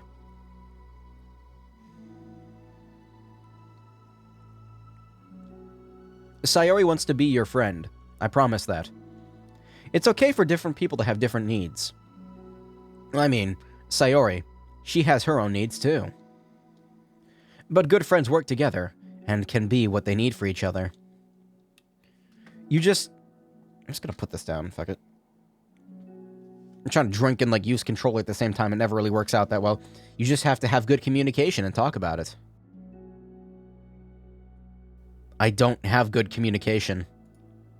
Yuri stops and shakes her head. I'm sorry, I didn't mean to say that.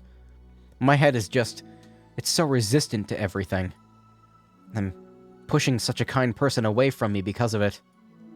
Yuri pauses to think. I'm so tired of this cycle I'm creating for myself. I think I'm so afraid of people pushing me away that I just push them away first. How thoughtless and immature of me.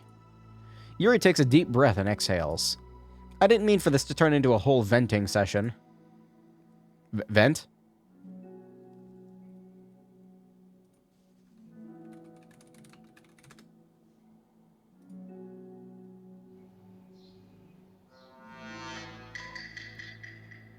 Wow, that's such a shitty fucking rip of that noise. Come on. No, give me a better one. There you go. It's fucking... Man, way to ruin the joke. Why it always ruins the joke, damn it. But I understand now that I just need to communicate with her. Nice meme. You're totally fine.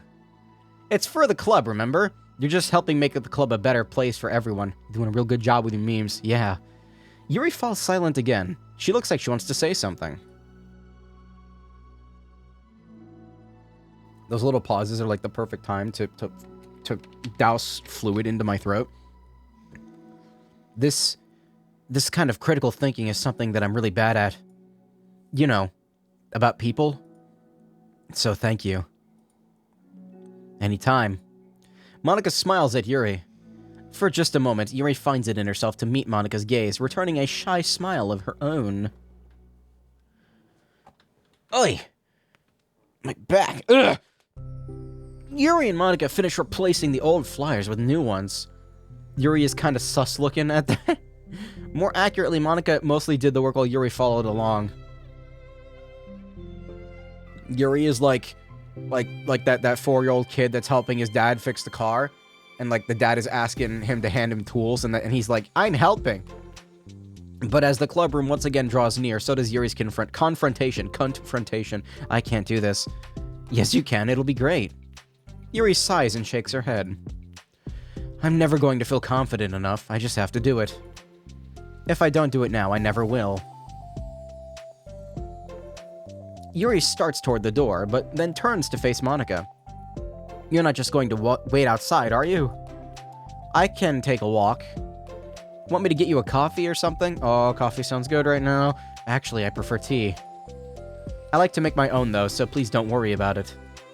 Although I suppose that's one downside of reading here in the club rather than at home.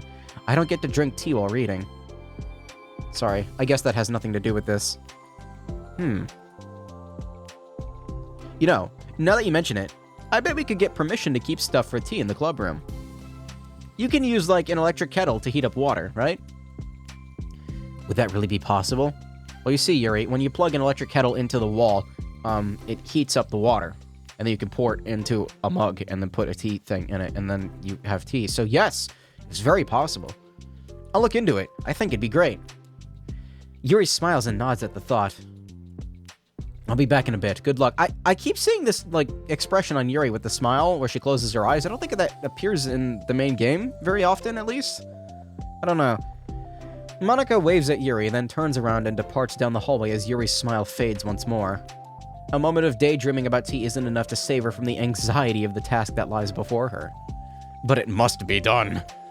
Taking one more deep breath, Yuri timidly opens the clubroom door.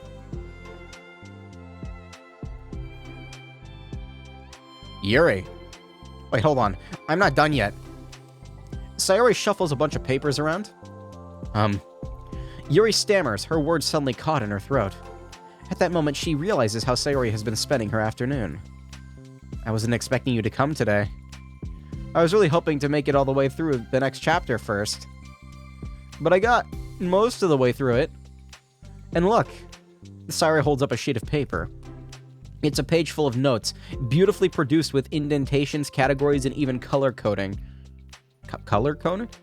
As Yuri sees it, her expression shifts from anxiety to despair. Uh-oh. I was afraid you were getting disappointed in me, so I've been trying really hard. Stop. Yuri presses her fists against her forehead. Yuri punches herself in the face. Please stop. I can't take this. Yuri? Sayori's voice quivers in shock after having received the exact opposite response she was expecting. I'm sorry. Repeated thrice. Sayori looks away in guilt. Did I do something wrong? I don't understand, so if I did something wrong, please tell me. Yuri shakes her head. No, it's me. I keep putting myself in these situations where people are afraid to treat me normally. If you don't like this kind of reading, it's okay. Just please tell me. I don't need to be treated differently just because I'm weird. But I don't treat you differently. I just want my friends to be happy. So I thought if we did something together that you really like... Oh. Angie. I don't want your pity. Uh-oh. Uh-oh. She bad. She got Angie. Why did I do that? I don't know. Maybe she is the imposter. God damn it. It always fucking devolves into Among Us jokes. It's my fault, too. What's wrong with my brain? Yuri becomes enraged and sucker punches Sayori. Yuri sinks to her knees, her voice squeaks. I'm sorry. Tears of guilt and self-loathing begin to stream down her face. This isn't how it was supposed to go. Why is it so hard just to articulate your thoughts? Why do you end up pushing everyone away from you? Yuri's mind pounds with the internal accusations as she shuts her eyes, unable to face Sayori or the rest of the world. She should leave, just escape from here, before Monika sees her like this, and before Sayori tells Monika what she did. But before Yuri can put any strength into her legs, she feels a warm pair of arms gently wrap around her from behind. It's okay.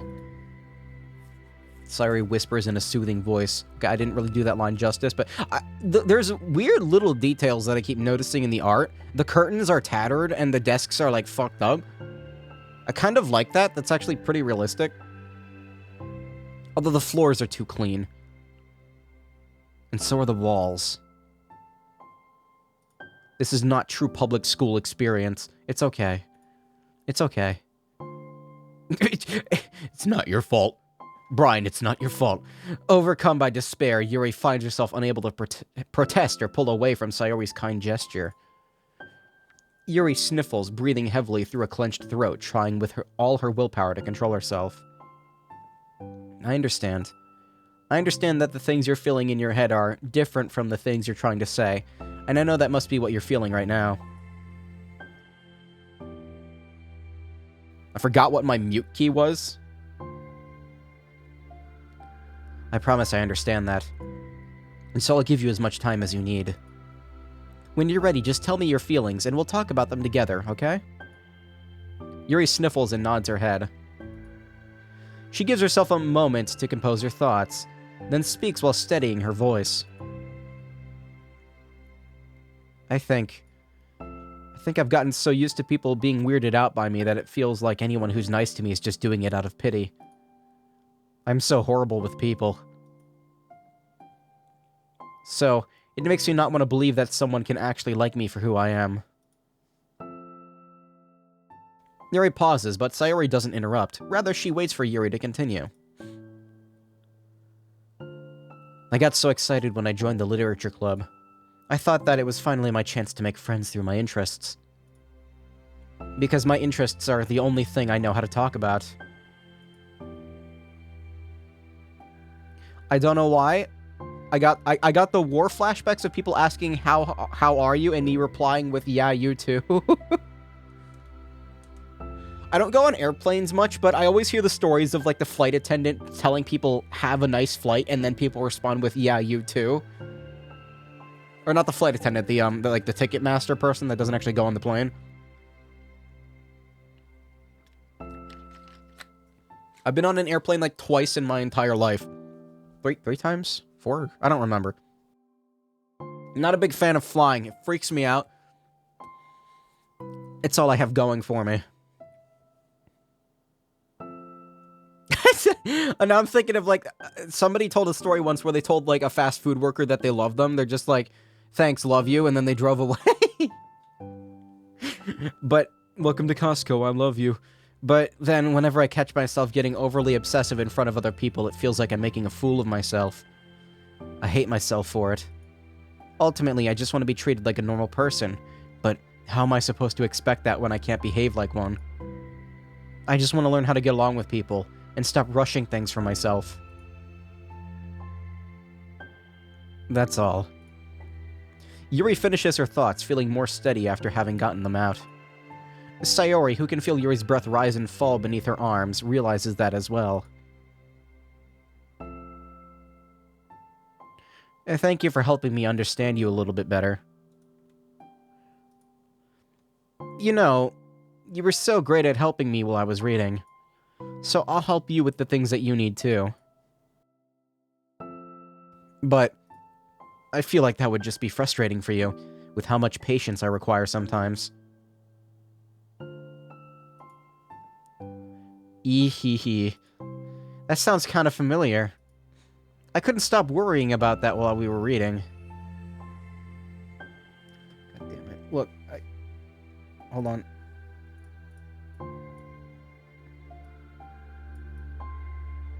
I'm saying I think it's... There we go. Okay, now the scene is fixed. I couldn't stop worrying about that while we were reading. I was so afraid you would get frustrated with me. But I would never do that. I did my best to reassure you by mentioning how I have a lot of patience. Yeah, I know. But my irrational fears just wouldn't be quiet sometimes. I'm sure it's the same for you, right? Yeah. Irrational fears. Well, you know, there's no way that you could frustrate me because I already like you as the person that you are. I know you said you have a hard time believing that, but I promise that it's true. You don't have to be a social person for people to like you.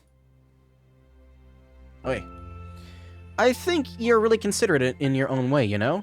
Worrying so much about people's feelings. We're all kind of weird. It's a literature club. Ah ha ha. But it's the best part that we're all different, and we all have different interests. Like about a book. I'm reading it because I want to. I promise that's really what I want. It's a bit of a struggle, but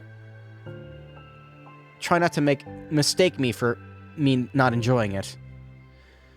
I mean, we could never discover new things if we didn't try them first, right? I want to learn the reasons that you love it so much. And in the end, if it's not for me, then I can say that, but I'll be glad that I tried it and learned more about you. Plus, you're like super duper smart, and I want that to rub off on me. Yuri fights back a smile on that comment. Already, the heavy atmosphere surrounding her seems to have evaporated through the caress of Sayori's arms. Your hair is so pretty. Man, these people really, like... They've known each other for, like, a day or two, and they just, like, immediately are like, you want to be best friends for the rest of our life? Hell yeah! I always wanted long hair, but I was awful at taking care of it, so I cut it all off. Yuri's tension relaxes. For once, she feels okay just listening, rather than worrying so much about saying the right thing. Sayori, sensing Yuri's comfort, lets her rest. It must be so difficult for her to feel relaxed around other people. What? Like the heir to the sacred Billy Ray Cyrus fortune says, everybody makes mistakes, everybody has those days. God fucking... I saw the word, like, I was reading, and then I saw, like, my eyes, like, didn't fixate on it, but they noticed the words Billy Ray Cyrus on the left, and I'm just like, what? It activated my fight or flight response.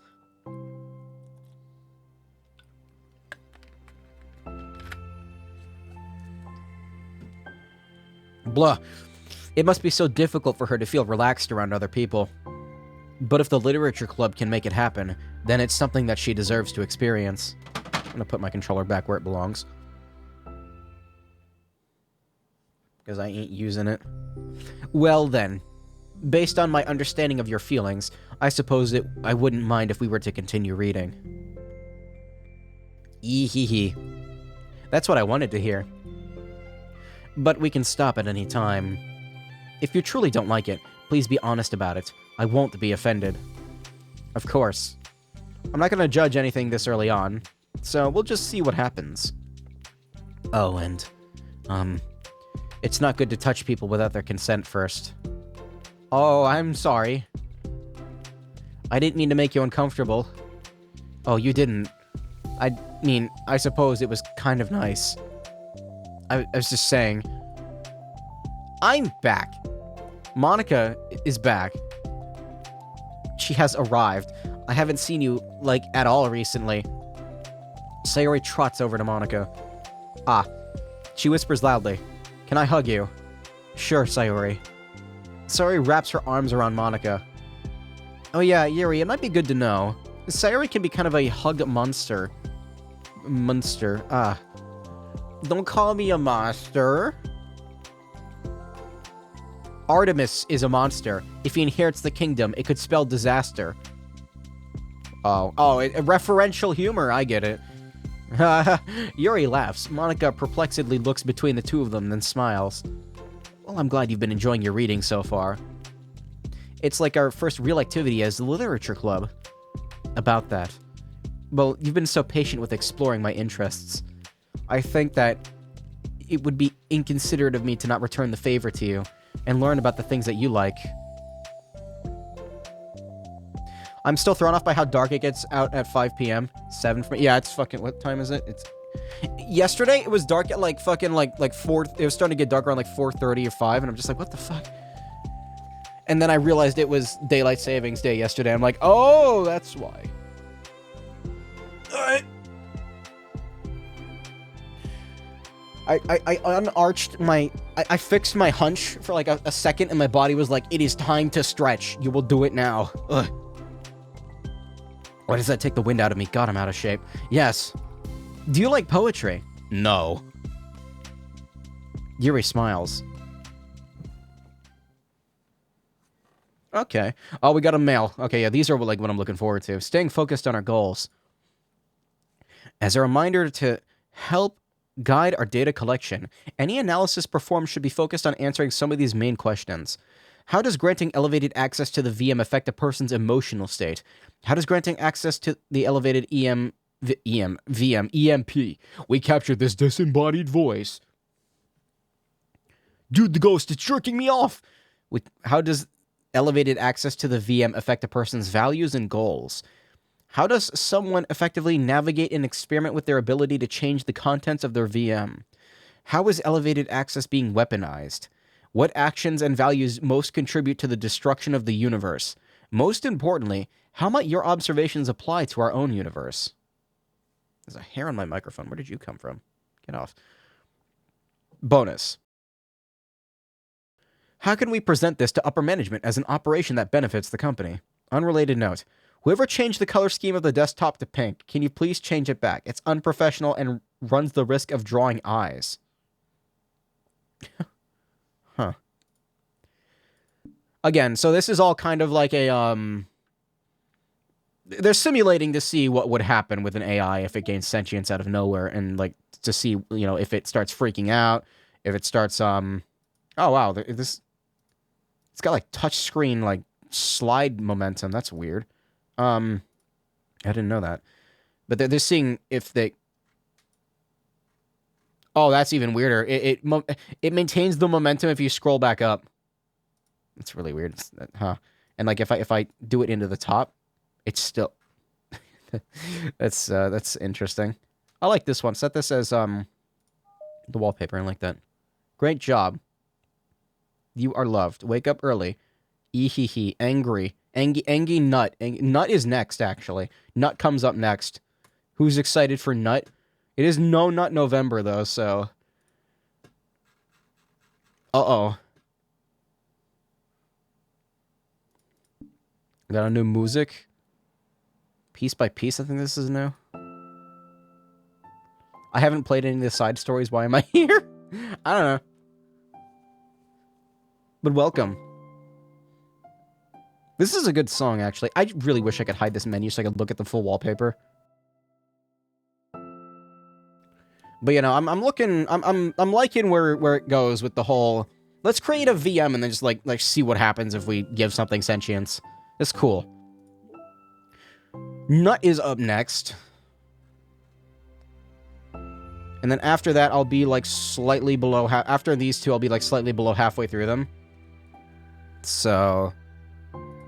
There's definitely going to be another stream of this, because I know there's an extra side story that unlocks when you finish all of them. Oh, so here comes Pink. It's been several weeks since the club has officially started. Through their initial setbacks, the three club members so far, Monika, Sayori, and Yuri, have increased their collective bond within the club. And through this new collaborative effort, we have produced Miku Pizza. Sayori has partaken in some of Yuri's high fantasy literature, and all three of them, led by Sayori, have taken an interest in poetry.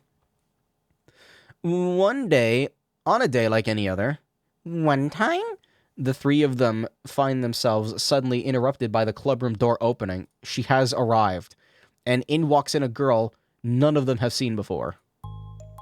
Hi. Alright, that was abrupt. Sayori tugs excitedly at Monika's sleeve. Yuri shifts in her seat and buries her eyes in her book.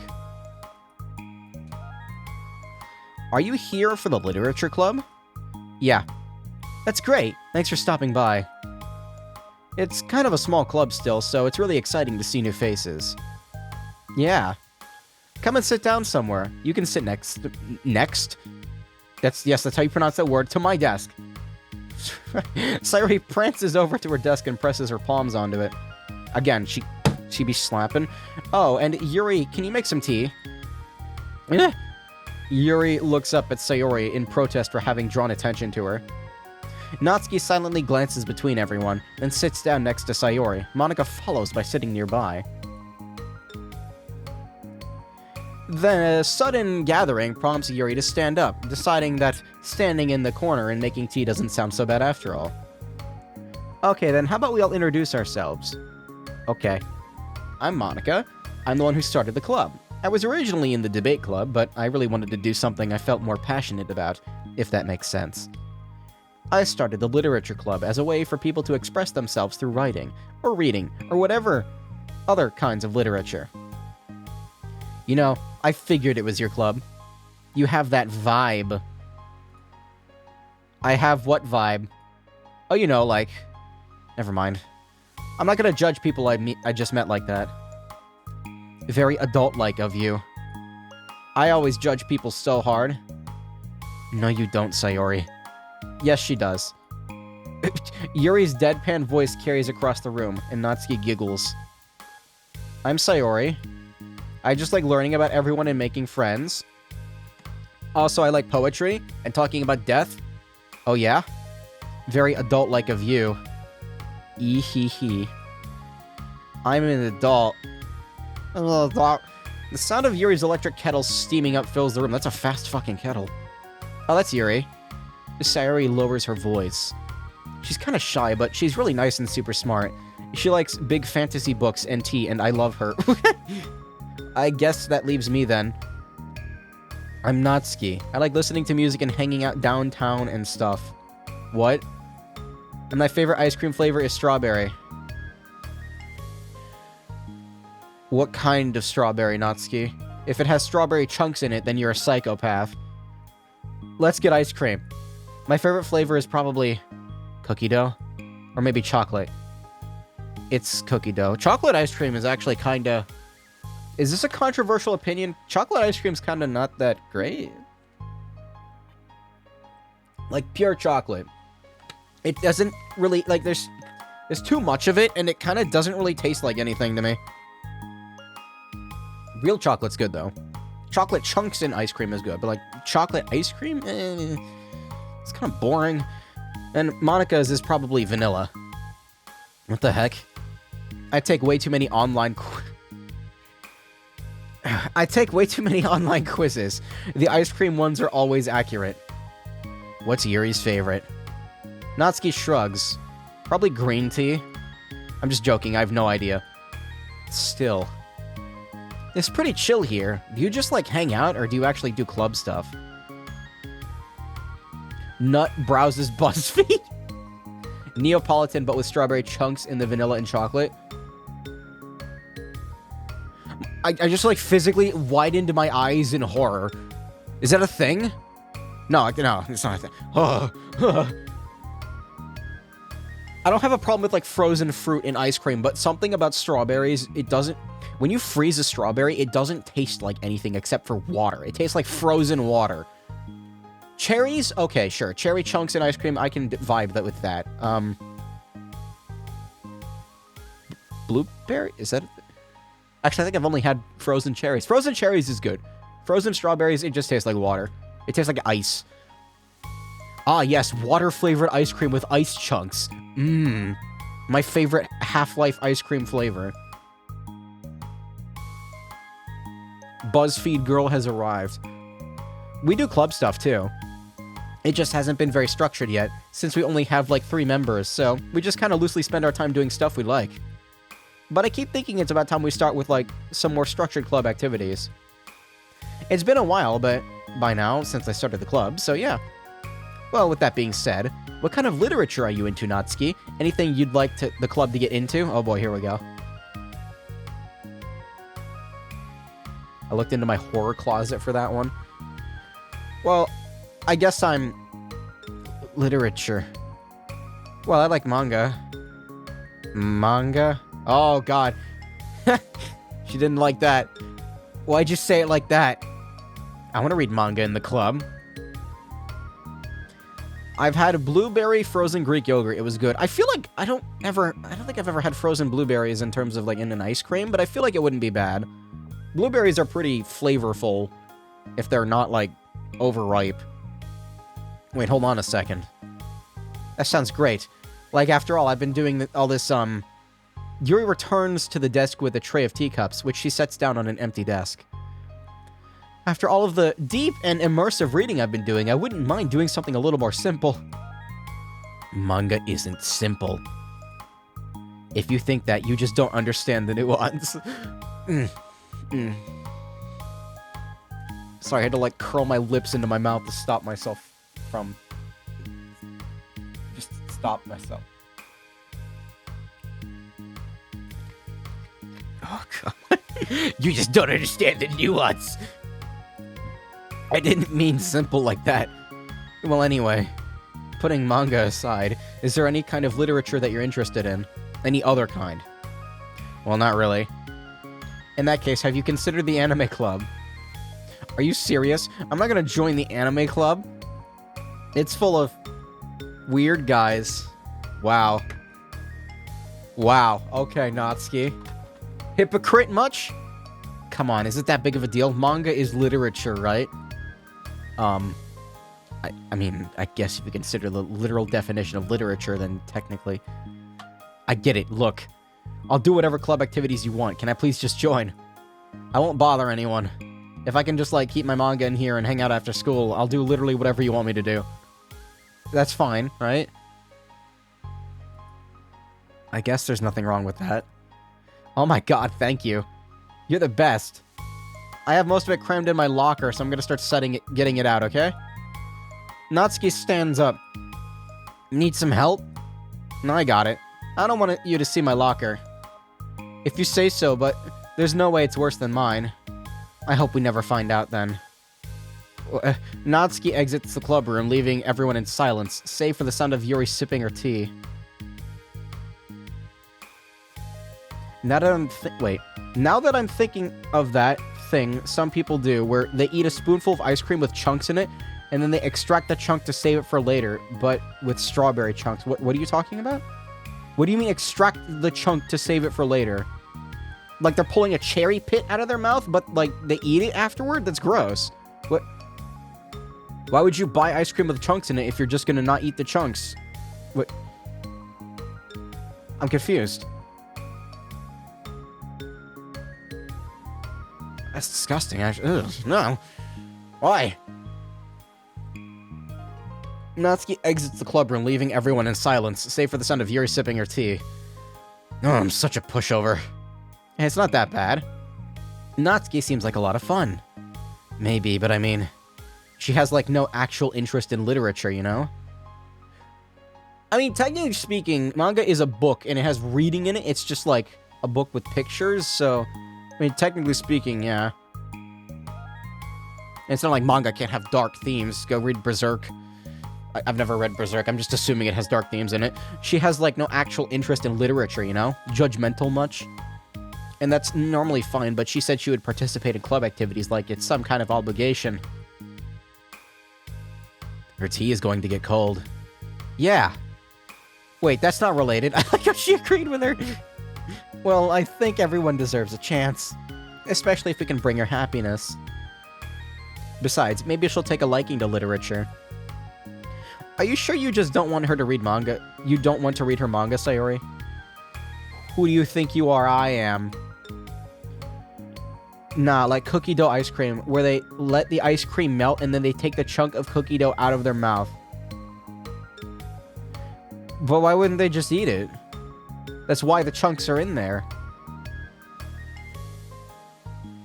I don't know, maybe, I don't understand. Is this something that Zoomers are doing? Am I too old to understand this?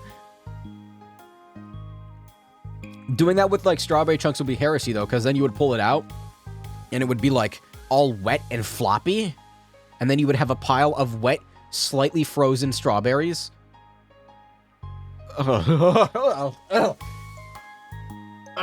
No, it's actually, like, gonna make me nauseous. No, thank you. I'm gonna, like, recoil into my chair now like a child. Sorry, I didn't mean that. I'm sitting in a cross... My legs are crossed. I just feel really uneasy about this. Do you have any opinion, Yuri? Nope, not particularly. She said she wasn't going to bother anyone. That includes me, so... Does that mean that I bother you? No. You're a pleasure to be around. They make a pile of cookie dough and eat it at the end. Huh. I was just fishing for a compliment. I know. But still, I really think we should give her a chance. Yeah, alright. really am gonna start enforcing club activities. I'm willing to cooperate.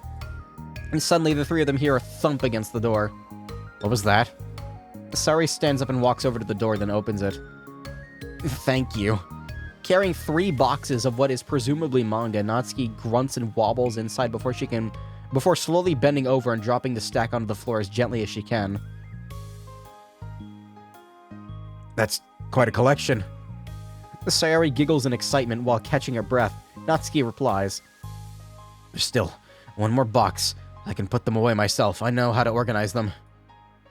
Monika anxiously glances between Sayori and Yuri. Is this really okay for the club?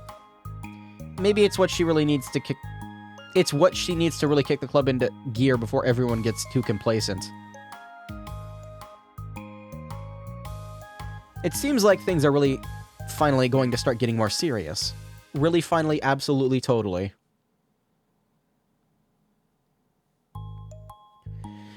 And at the next club meeting, Monika is the first to arrive. Manga funny. But ever since Natsuki joined, she feels a lot less relaxed. Why am I so nervous? Natsuki gives off alpha energy. Monika paces, trying to figure out her feelings. Natsuki said she wasn't going to bother anyone, so why does it feel like the atmosphere has changed so much? Well, Monika thinks the club door opens, revealing Natsuki carrying a box.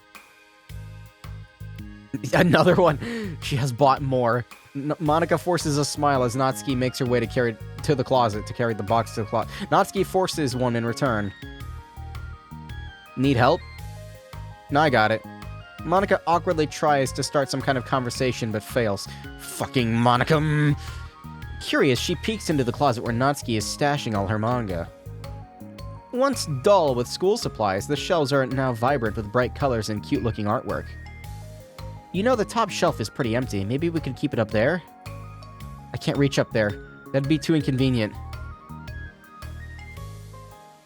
You think Natsuki was able to get all of Higurashi?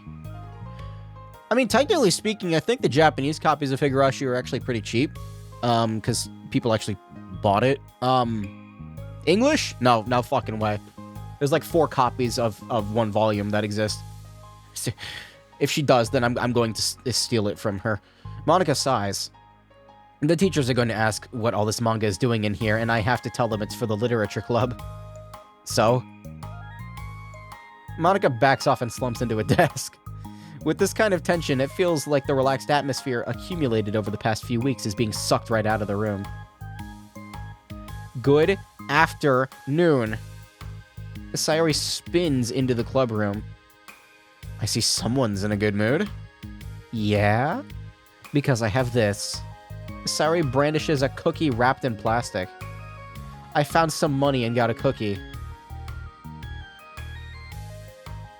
You know, now that I think about it, how is Natsuki buying all these books? Manga isn't cheap. It's like $10 a volume minimum.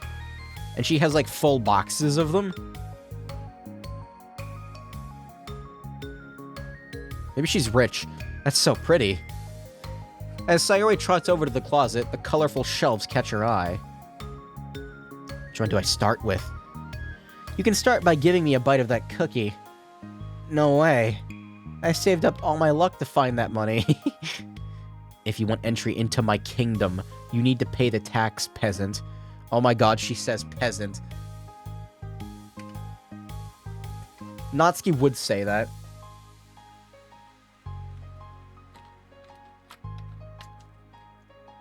Hey Natsuki, you ever heard of Redo of Healer? Boo. Defeated, Sayori unwraps her cookie and breaks off a piece for Natsuki. Then Yuri silently walks into the club room. Monika glances at her with pleading eyes. Yuri returns a quick nod of understanding. Well, everyone's here now. Despite the club only having one more person than before, it somehow feels twice as lively. Okay, so I think today we should go over some potential club activities and see which ones we want to do first. We have 4 members now, so it'd be great if we found some new stuff to do as a group. Does that sound good to everyone?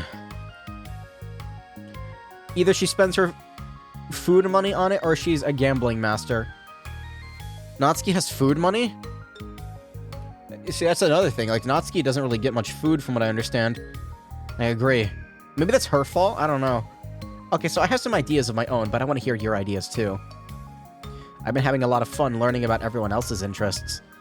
Maybe we can give each person a day to share their favorite kind of literature with everyone else. Maybe manga costs less in Japan. I'm curious about this.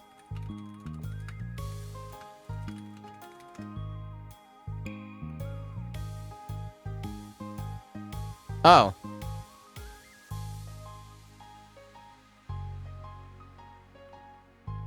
What the hell? Wait, really? 400 to 500 yen per book. What the fuck? Oh, we're getting ripped off in the States. I see how it is. I gotta pay like $14 per book here. Man, we're getting ripped off. Well, maybe. Something tells me that Monica glances at Yuri and Natsuki, who both appear very unwilling to even consider each other's interests. I feel cheated now. Maybe we can try to come up with something that everyone can enjoy equally. American capitalism, POG. You know, like we all vote on a book to read or something like that. I think we should all collectively try to expand our interests rather than just stick to the things we're familiar with. Maybe it's like... I guess it's just accumulation of other costs, like exporting fees and translation fees, but like... you think it would cost the most to make a physical thing in the first place and like have the person make it too? Huh. I don't know. That's weird. Yen press, you little fucker. I will become back my money. Looking at you fucking yen press in 7 Seas. I lost my train of thought. We should all collectively try to expand our interests rather than just stick to the things that we're familiar with. Why does it feel like I'm being targeted here? Natsuki, didn't you say that you would go along with whatever the club wanted to do? Well, yeah, but that doesn't make it okay for you to ignore everyone else's preferences. I liked Sayori's suggestion. Yeah, me too? Yeah, but... Wait, what did Sayori suggest? I forgot. Monica's voice trails off. Oh.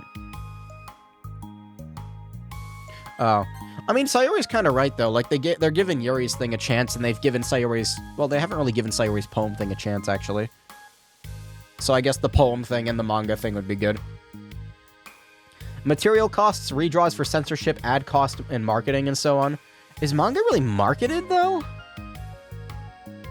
I guess. See, I can't, like, say for certain anything, because I don't look at advertisements anymore. I work very hard to avoid advertisements because they physically make me hurl. I do not like them. I don't like opening up Twitch and seeing a Travis Scott burger ad. You know? Redraws for censorship. That's probably a good point, too, though. Still, like, more than double the cost. I mean, I understand, like, Yen Press and 7 Seas and all them have to, like, make money and stuff. But, man. Although she let Natsuki join the club, Monica finds it incredibly difficult to relent on her demands. If Natsuki doesn't respect the club, why should Monica have to yield to Natsuki's opinion on anything? Ooh. We got some, like... Got an attitude here. Natsuki, are you sure that you don't have any other literature interests you could share with the club? I swear, I don't mind if you keep your manga in here, but it's... Natsuki cuts Monica off by suddenly standing up. Well, it's obvious I'm not wanted here, so I'm just going to leave. But I would have appreciated you being more upfront about it. Okay, I think you're kind of jumping to conclusions here, but you're free to do whatever you want. Oof. Natsuki shoots Monica one quick glare before walking straight out of the room. Oopsie.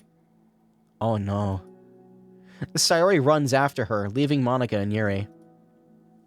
For the second time today, Monica slumps down into a desk. Why am I such a jerk? No, she's a jerk. She's just making me feel this way. Oh, you see, now you're rationalizing it. Monica looks up at Yuri, seeking affirmation. Yuri looks away. She probably just went around looking for the smallest club she could find so that she doesn't have to participate. How does she expect me to give her respect when she has no respect for the club? Am I wrong, Yuri? I'm not good at these things. Monica sighs. Me neither. I just have no idea what to do. I don't want to hurt anyone, but I feel like it's not wrong to enforce club visions. The club vision. You know, like, people should join because they want to express their passion for literature, or at least develop it. So maybe she's not a good fit for the club after all. Monica sits in silence, afraid to accept her tentative conclusion. Yuri looks tense, but she doesn't seem to want to add anything. You can. Sorry, you can go back to reading. I know this doesn't concern you. It does. It does? How? Well, I just can't comfortably read in an atmosphere where the peace has been disturbed. Oh. I feel like my voice is dying. I'm almost out of fluid. It's not necessarily true. I do have this here. It's just kind of... I haven't washed my water bottle for the past couple days, and I don't want to use it, because it'll kill me if I do, because germs exist. The only thing I have to drink out of is this.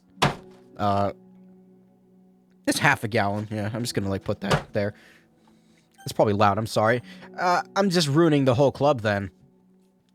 That's not an accurate conclusion to make. I know, I'm sorry. I'm just kind of voicing my frustration, and I guess my guilt. I guess it's like my frustration wants to blame her, but my guilt wants to blame me. Why is it the hardest to be rational during the times you need it the most? I don't think you're being irrational. I think Natsuki is. She has no authority to walk in here and make demands of the club. You're a club. Something as ridiculous as manga has no place here. The fact that you're even storing it for her should make her completely indebted to you. Well, you're right, but... That's a bit judgmental, Yuri. I don't know. Isn't it kind of harsh to say things like it's ridiculous and has no place here? You do not feel the same way? You've been doing everything you can to avoid associating the club with it. So I assumed you felt the same way about it. That's not true. Well, recalling her confrontations with Natsuki, a realization starts to set in. You may be right. I mean, if it was anything besides manga, would I really be acting like this? Maybe I've just been convincing myself that it has nothing to do with the manga. I'm really upset that I would let myself do that. With a sigh, Monica walks over to the closet. She finds herself staring at the colorful shelves. It's just... this really wasn't what I had in mind for a club about literature.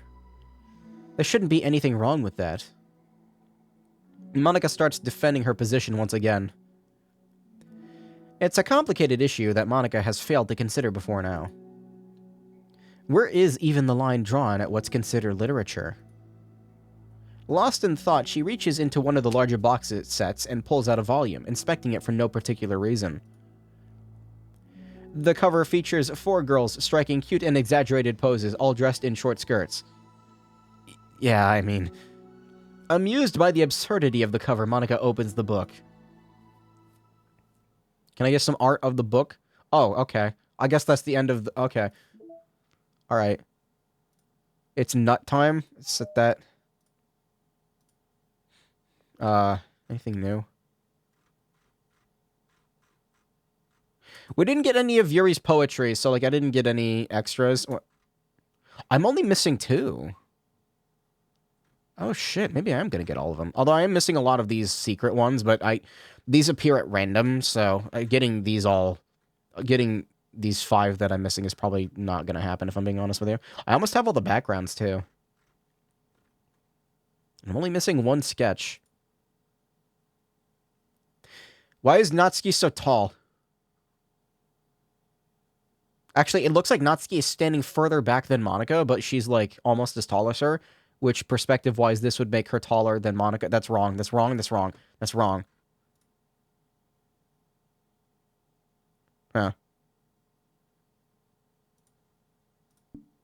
Alright, what do we got? Music? Sayonara? No. Oh, it's this song? It's a good song.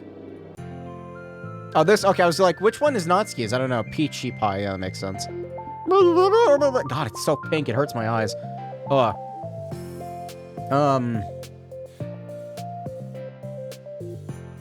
my throat hurts. Hold on a sec. Let me take a drink.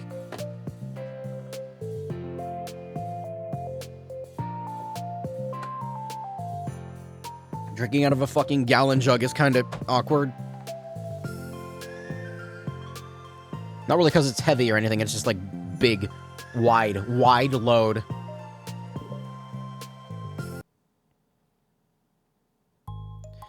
This sucks. Why is Monica such a jerk?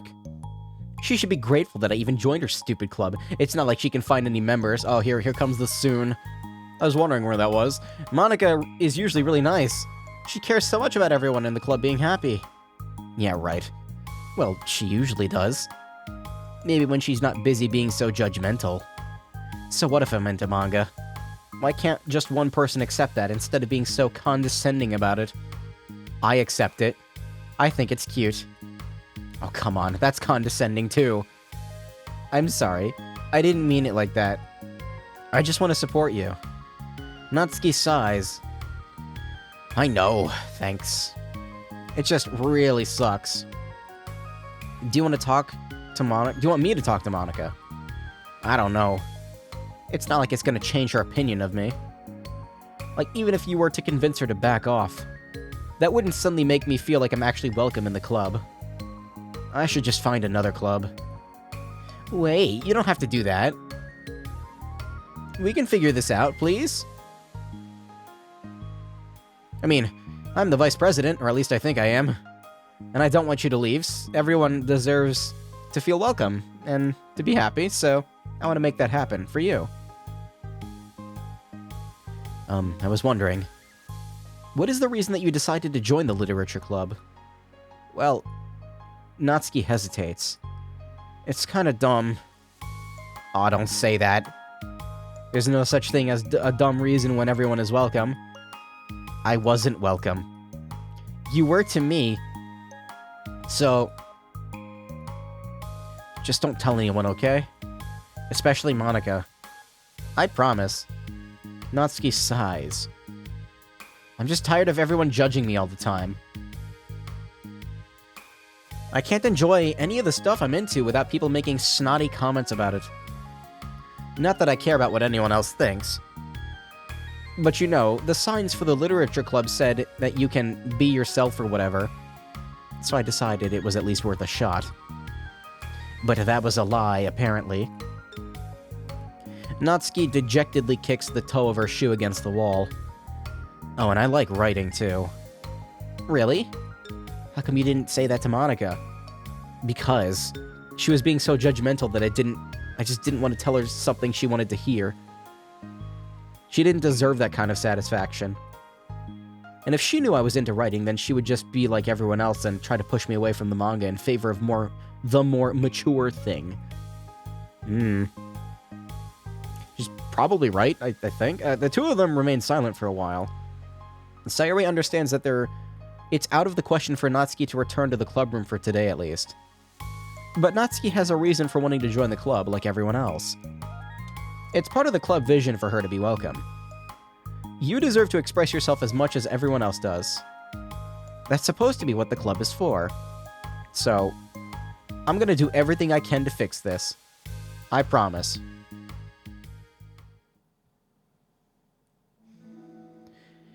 It's lunchtime the next day.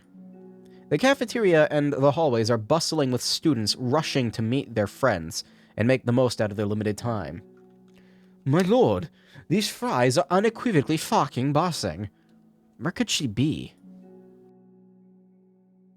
Among them is Monica. Among?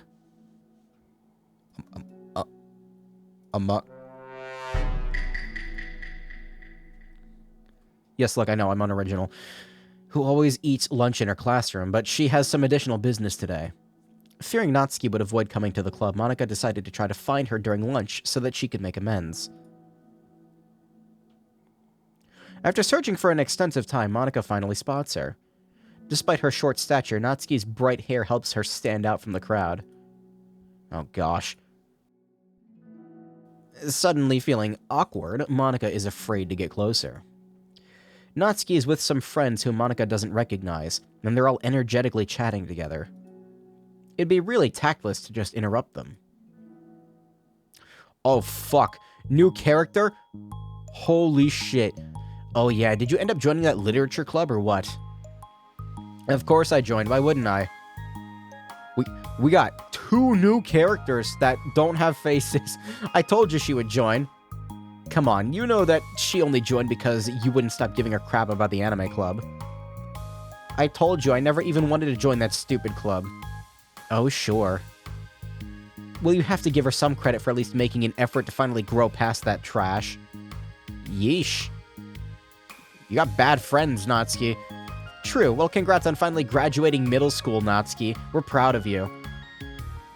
Shut up and just let me do my thing. I'm just joking. You know we love you. Yeah, once the literature club makes you a famous writer, we'll be the first ones to buy your book.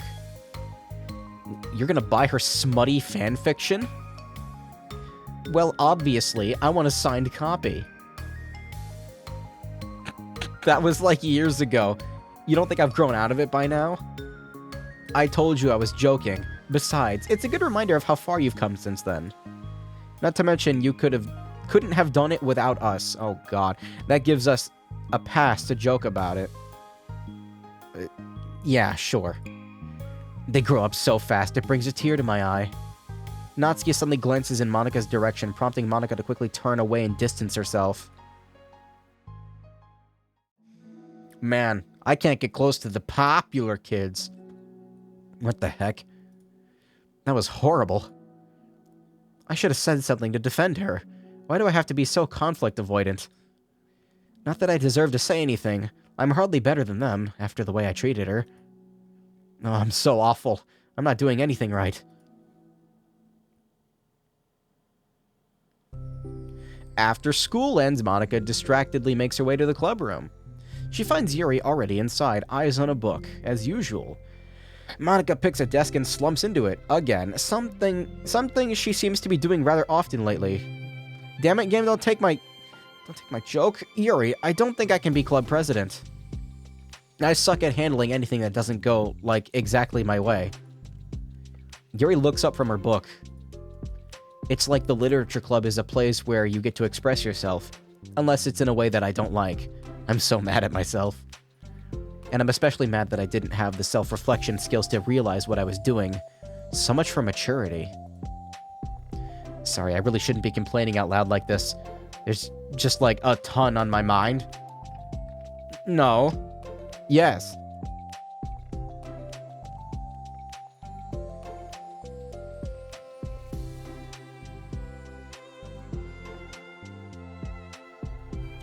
I'm finished. This bottle, I'm finished drinking from it. But like, I'm looking at it and I'm like, there's a label on it and there's adhesive holding the label onto the bottle. I promise this is going somewhere. And it looks fucking gross. The label on it is transparent and I can see the adhesive and it looks like nasty. I don't want to hold this anymore. Ew. Why was that one so loud? No. I enjoy listening. Really? It was like yellowish. Why? Yuri shrugs. It just makes me feel nice. Oh well, okay. I guess I'll just continue then. Yuri nods. Yeah. Natsuki has kind of a blunt attitude, you know? It made me feel like she wasn't taking the club seriously. I couldn't even figure out why she wanted to join. I saw her friends talking to her in the hallway during lunch. They were just so mean to her. Talking to her, telling her to grow up and stuff like that, that the literature club would help her grow out of her manga. Ugh. It just made me so mad, like, just let her enjoy it. If it makes her happy, why are you trying to take it away from her? And when I had that thought, it was when I came to the realization that I was kind of doing the same thing, just in a roundabout way. I should have made her feel good about being passionate about something, but I just dismissed it. No, I was actually trying to avoid acknowledging it at all. I even did that with you, Yuri, when you first joined the club. You did? Yeah, I remember. Oh, fuck. Yeah, I remember. Fantasy isn't really my thing, so I was kind of just trying to dismiss it, but then Sayori jumped in and took over the conversation. I should have reflected on that, but I didn't, because I just let Sayori handle it instead. And now I'm repeating the same mistake, except I really hurt someone this time. Monika shakes her head. I'm so tired of being afraid of things I'm not comfortable with. It's so stupid.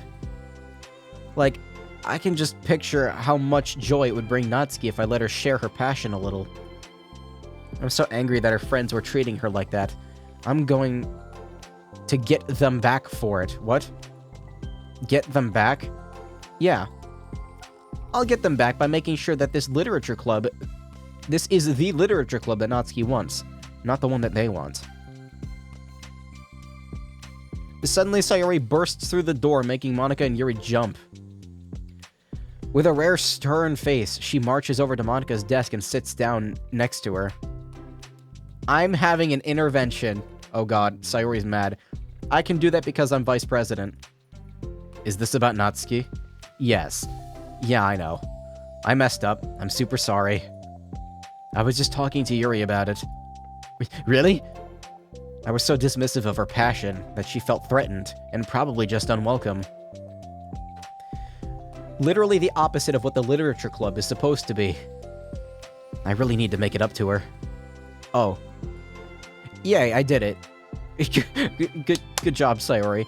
Thanks for the intervention, Sayori. I'm glad we're on the same page. Friendship wins again.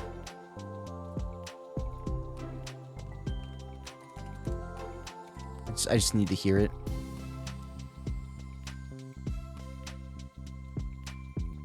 Never mind. I can't find it. No, not you'll get no sympathy from me. No, I fight for. Where is it? Is this it?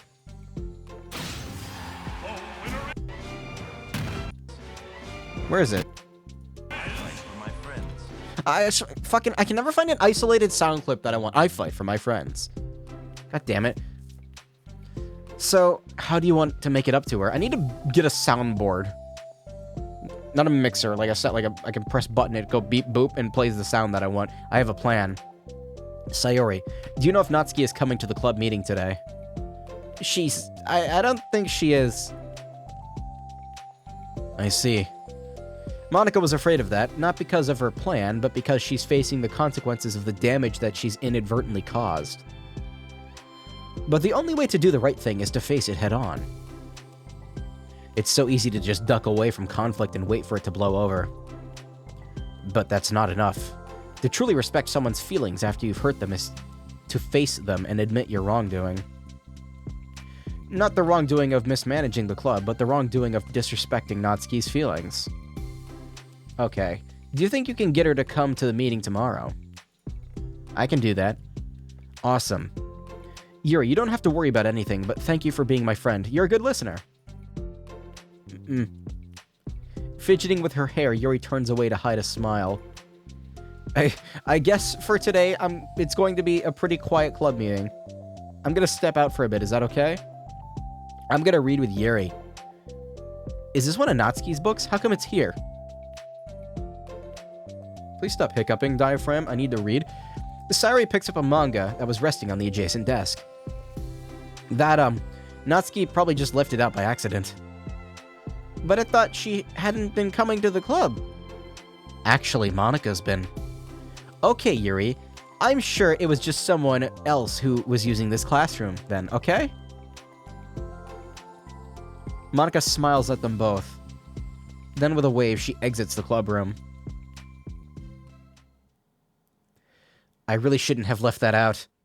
If Sayori catches on, she'll definitely tell Natsuki, and that would get really awkward. Now, I wonder if there's a keyboard I could borrow from the music room.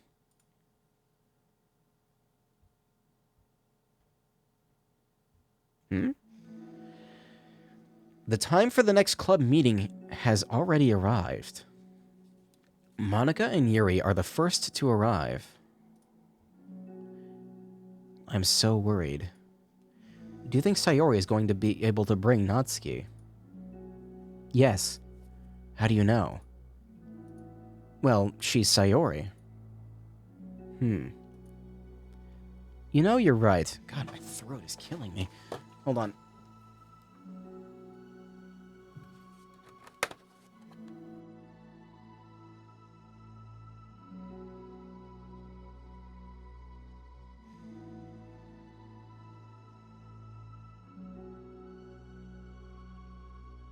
Excuse me. You know you're right.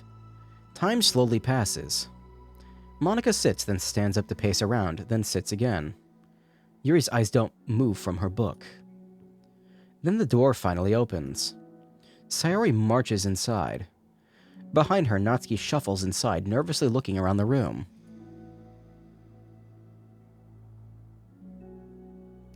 I think I'm gonna take a small BRB real quick. I'm actually, like, gotta use I gotta go do human things. I'll be back in a minute, though. I won't take too long. Yoink. Give me a second.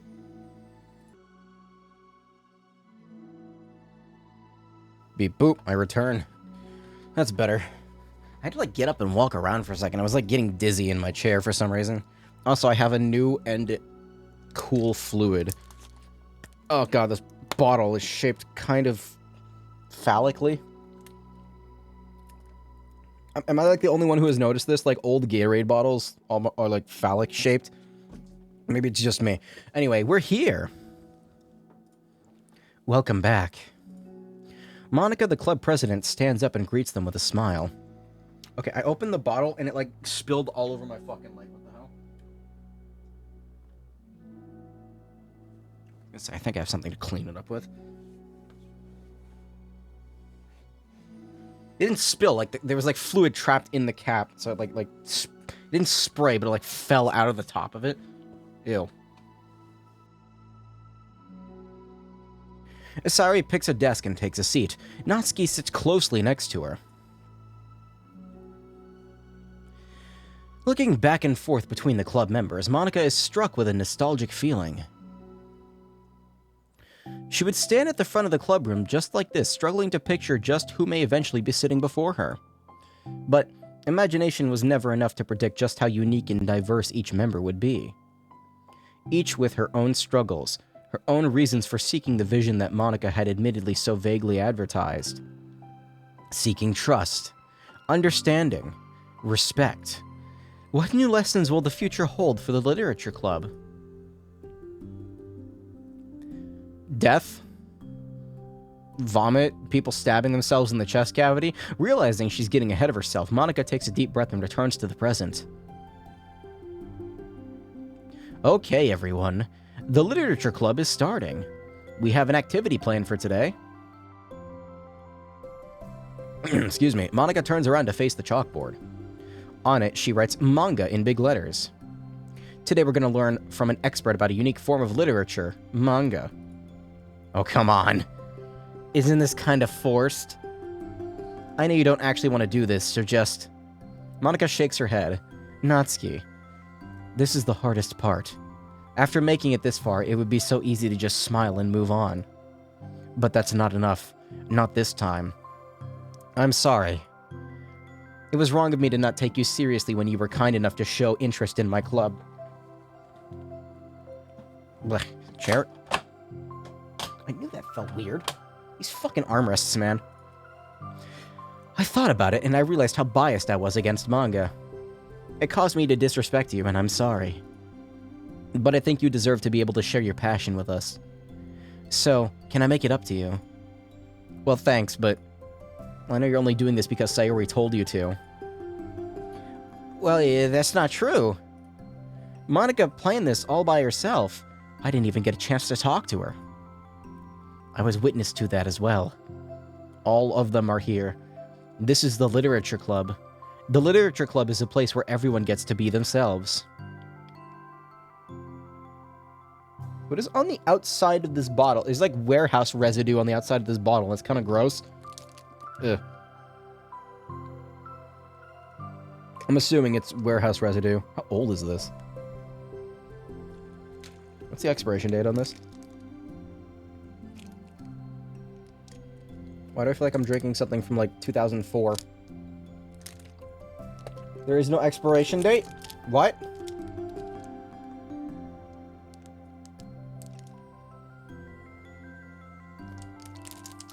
Oh, there it is. It's fucking... No, it's... This looks like an old bottle of Gatorade, but it says 2022 expiration date, so I don't fucking know. The Literature Club is a place where everyone gets to be themselves. We have our own interests and our own differences. It's my vision to let us freely express that. And it's my goal to respect everyone for them. So I just want to learn about the things that make you happy. I think that you deserve to share that joy as much as everyone else does. Is that okay? Natsuki looks away and hesitates. But it's really dumb, the stuff I'm into. Monika smiles. She kneels in front of Natsuki's desk, looking her straight in the eye.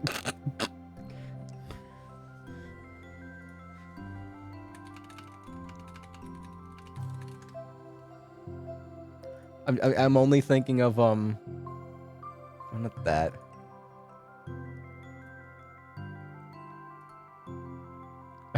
This is like a backwards version of the meme, but I'm just thinking of this fucking picture of how to talk to short people.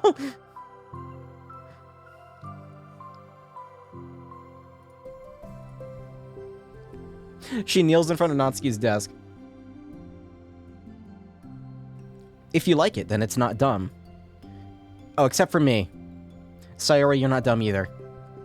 What the heck? You guys are so weird. Fine, I'll show you some of my manga. Only because you admitted that it's literature after all. Natsuki stands up. Oh yeah, I didn't say this before, but I'm actually into writing too. I'm kind of a pro. Oh my god. But I didn't want you to like me just for that. I'm kind of a pro.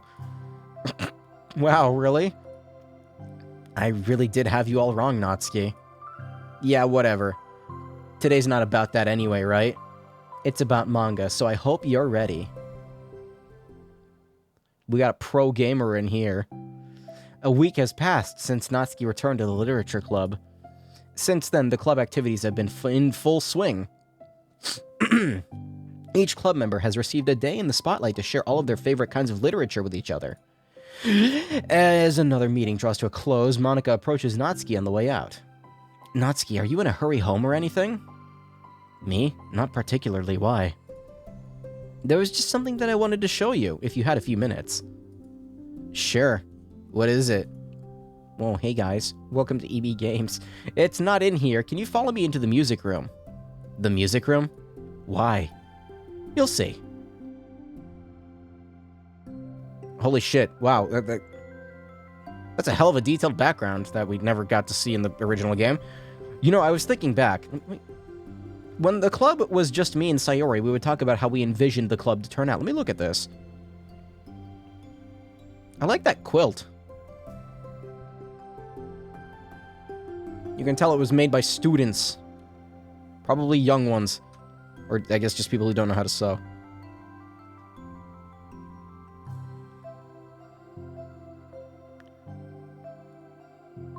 That's a hell of a music room. Like, look at the sound paneling that they got. Man, I want some of that shit. We cared a lot about it being a place where people could express themselves. And she said something strange to me. She said that I was trying to make the club that I needed myself more than anyone. But I think it wasn't until you joined that I fully understood that. Because you really taught me a lot about myself. Like things that I probably was always too stubborn to admit. Oh, come on, you can't mean that. I didn't even do anything.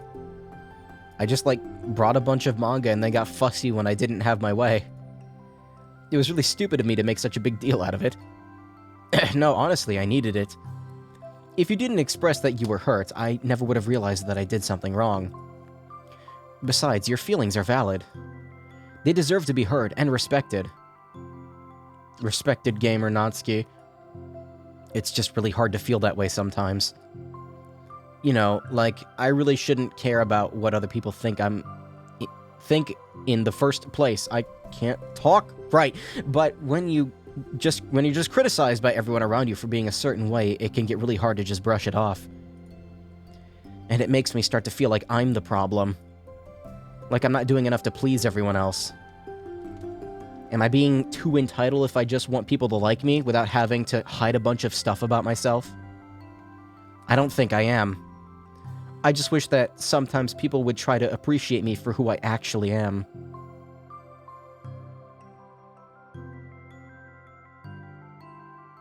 As Monika listens, she recalls vividly how Natsuki's friends were treating her, and how naturally they did so.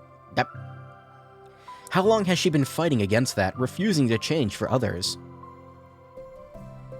I could only wish I was as strong as you are, Natsuki.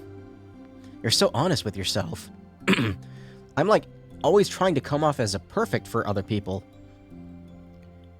Anytime there's like a hint of contention. Oh god. I can't read. I just crumble. I'm crumbling right now, Monica. But it's thanks to you that I really started thinking about this stuff. You really inspired me to start working on it. But, well, like I said, I didn't even do anything. You were just being yourself. That's all you needed to do. Also, there's something else. Monica takes a breath. The thing is, I might have read a little bit of your manga. What, you? What the heck? Why didn't you tell me? Sorry, I think I just felt like kind of embarrassed to admit it after I gave you such a hard time about it. I can't believe you, of all people, were reading manga behind my back. That's so funny. This funny gamer moment. I'm posting this on iFunny right now. Is iFunny still a thing? Is that a thing people use, or is it all TikTok now? I don't know.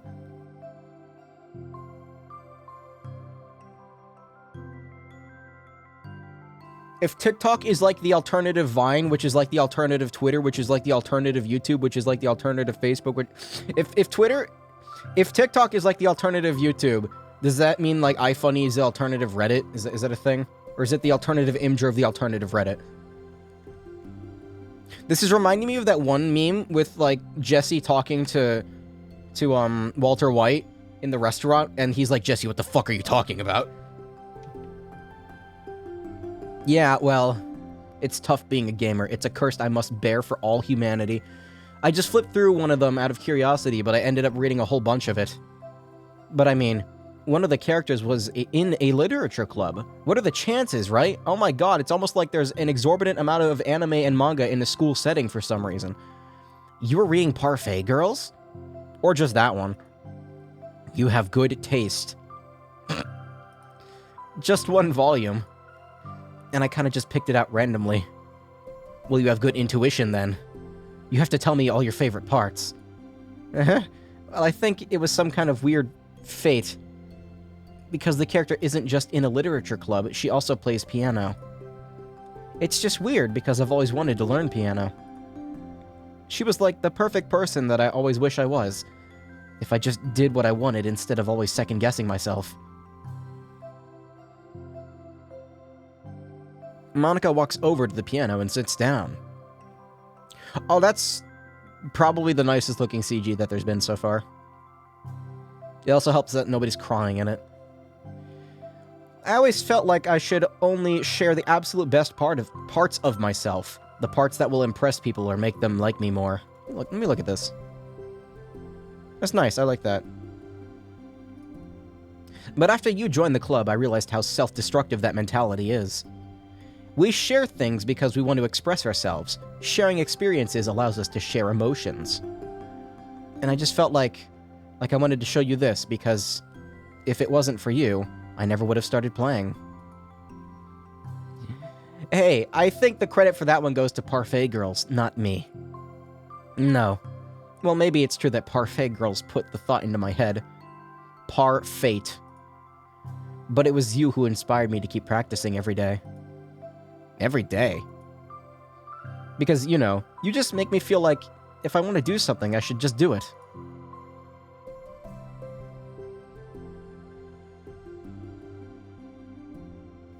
I mean, I still haven't been practicing for very long, and I'm really not any good at it yet, like at all.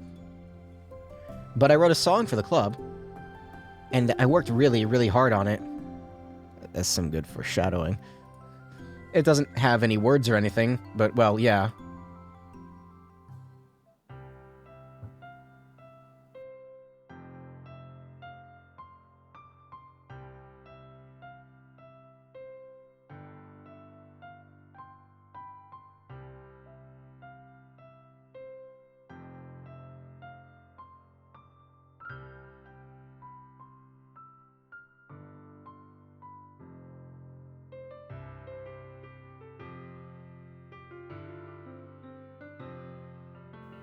Why is this framed as, like, the end? I'm only like halfway through these. What? This is weird. I don't know. I guess this is like the end of them all meeting. I'm happy that we got to see a bit of, Sayori's was kind of expected when it comes to character addition, but it in like a good way. Yuri's, I guess, is what I expected. Natsuki's was cool, though. Got a little bit more info on her backstory besides just bad home.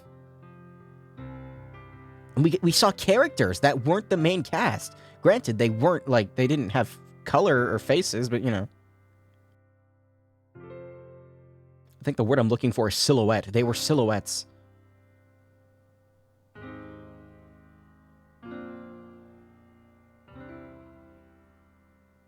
That's a really good CG, though. I like that.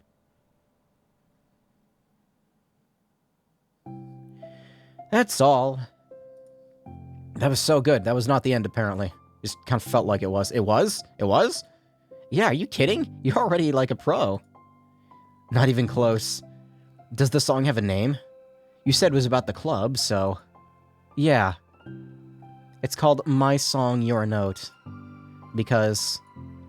everyone brings something so unique to the club. It's completely different from how I first imagined it, I think. But I was like such a selfish perfectionist. It shouldn't be about me. It should be about everyone. And all of you who helped shape the club into what it is. I would never change that. Well, I think that's really thoughtful. And kind of flattering. I kind of feel like I don't deserve this much validation. I wasn't exactly very patient either when I first joined the club. It makes me feel like I should probably apologize too. I think I was just really fed up with a lot of things and got frustrated after not getting my way in the club. So yeah, I really didn't mean to take it out on you. I was being really immature. If you get my stubborn butt to apologize, I guess you're doing something right. It's fine. I'm past it too. I think we're already even. But it's really sweet that you were thinking about it. It takes a lot of maturity to reflect on that kind of thing. I can't wait for the end of this where Monica learns that all of this is fabricated and she's a program that doesn't understand what coping is, so she's just stuck there dealing with it.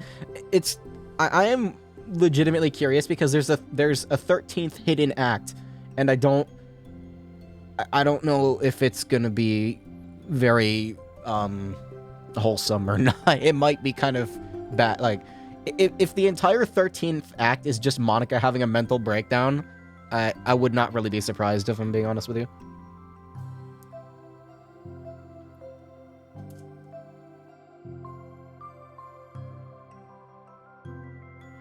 It's really sweet that you were thinking about it. It takes a lot of maturity to reflect on that kind of thing.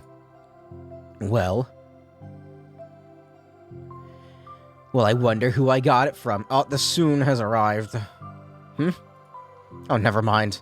Well, anyway, we're even as long as you keep my manga in the club room. You did admit that it's a form of literature. You totally can't take that back now. You got me. The closet's all yours.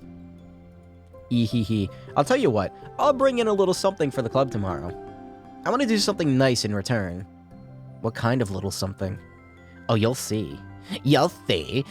God. But don't think you'll be disappointed. I don't think you'll be disappointed. God. The next club meeting ends up being a particularly tasty one. Is that the end? Why is that line? That lined up perfectly at the 3-hour mark, basically. Well, it's 2 minutes off, but you know what I mean. Still no new emails, though. I like this art, yeah. Yeah. I also like that art. I will say, these side stories are doing a great job right now of actually characterizing Monica in terms of...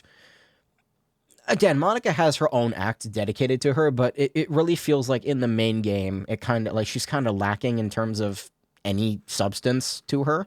It kind of just shelves her away for the point of, you know, the narrative of her being ignored by the game forcefully. So it's cool that these are here, and I like them a lot. Why am I not getting no new emails? What the hell?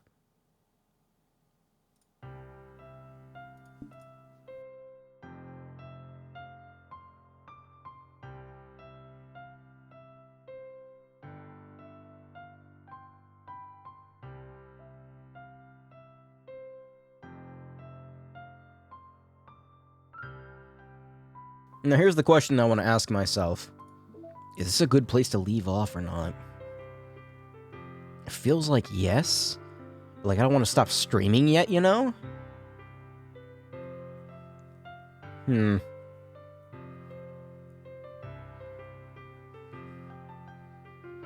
Because if I do the next act, that's going to take like another hour, I think. And I'm actually kind of like woozy right now for some reason. I don't know. I might just call it here, honestly. I'm kind of like... It's not that I'm tired, I'm just like... What's the word I'm looking for? Like... I don't know. I'm just kind of like out of it, I guess. But... this was cool. And I guess I'm looking forward to coming back to it. Oh, I forgot to mention this, by the way. It was the drink that's causing it. No, I've been feeling this way since the stream started. I just, like, I was thinking I was maybe, like, dehydrated, so I was, like, gulping down water and this shit, but it's not helping. So, I think I just need to rest. I don't know. I'm just, like, out of it. Like, I got up to walk to, the human room. The room with the humans in it, you know? You know. And I was, like, dizzy. I was like, that's probably not good. So... I should probably, like, go rest. But this was fun. Also, I forgot to mention the King... oh my god, the Kingdom Hearts VOD. Fuck, I'm out of it. I'm gonna take my glasses off. The Kingdom Hearts VOD. No, the Kingdom Hearts VOD is still up. The Animal Crossing VOD from yesterday, I had to delete that because there was indeed, explicit... It wasn't that bad, but, like, I don't want to take a chance, so I removed it from the video. But that'll be up tonight on YouTube. If you missed that. But yeah, thanks for coming out tonight to the stream. I will be back later with more thing. Hopefully, earlier next time. But yeah, like, I always lose track of time, and I'm like, oh fuck, I need to stream. I forgot. But yeah, no, this was good. This just feels like a good leave-off point, too, because I don't want to, like, do another side story, and... Oh, shit. What is this song? Candy Hearts featuring Jason Hayes. I have no idea who that is. But yeah, no. I don't want to, like, start another side story and have it be like these took an hour each, basically, for each of them, so that's like another full stream. Yeah, I'll bisect this. I missed the Anka video playing. Again, it wasn't, like, that bad. It probably would have been fine to leave it in. I just don't want to take a chance of, like... You know, I walked into a room and there was pubes, so no pubes on my stream, thank you. But yeah, I'm gonna go, I guess. I'll be back tomorrow, hopefully earlier with probably not DDLC. It also, like, my throat kind of hurts, so I might take a break from reading shit.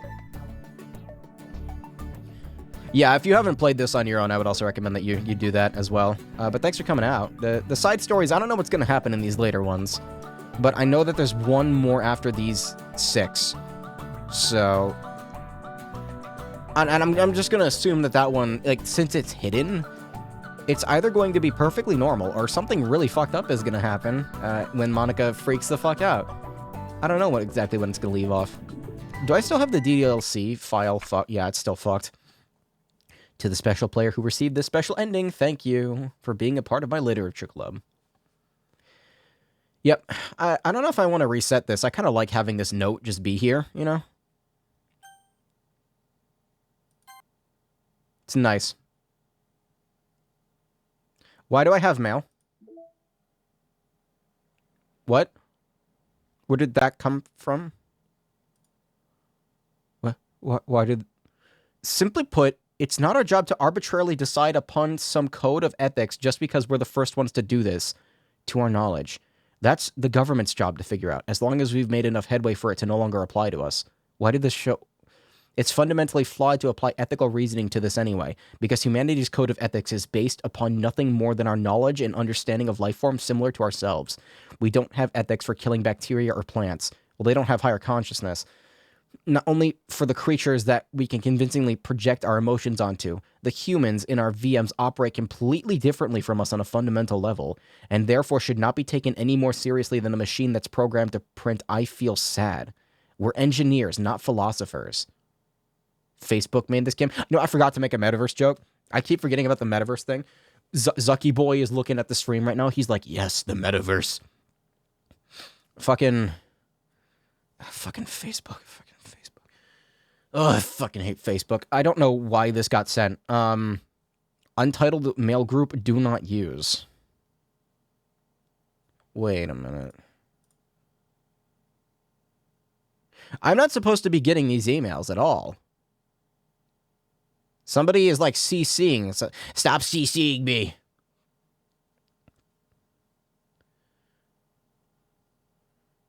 I don't know. I take nothing Facebook does seriously, and I just kind of like to pretend that they don't exist, if I'm being honest with you. I just pretend like Oculus as a company doesn't exist anymore, which is apparently being, I think it's being rebranded to Facebook VR or something, which is top tier branding, Facebook. Top tier branding. Wow, that won't confuse anyone. Whatever. This fucking service sucks anyway. I need more good VR things that aren't, like, tied to a service, basically. Oh, I guess Steam kind of is tied to Steam, but, you know, it's Steam. Yeah.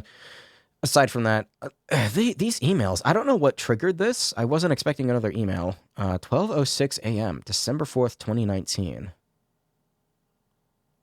Are these times important? 12:06 a.m., 12:06 a.m. Why are they all being sent out exactly at 12:06 a.m.? December 9th, December 8th. Wait, December 9th. December 8th. December 7th. 5th. 4th. It's going backwards. Why are they going backwards?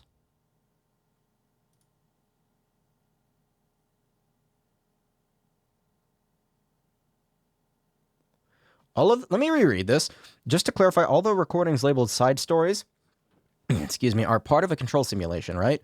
I'm noticing some of the details of the characters' lives here, and they differ a little bit from those in VM1, even trivial ones.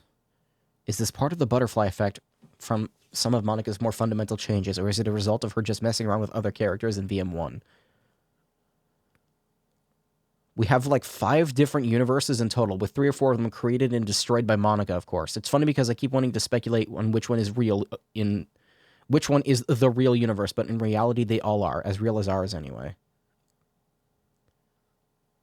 What? Okay, first of all, why are the emails going in ascending order? Like why are we going further back in time as this goes on? And also,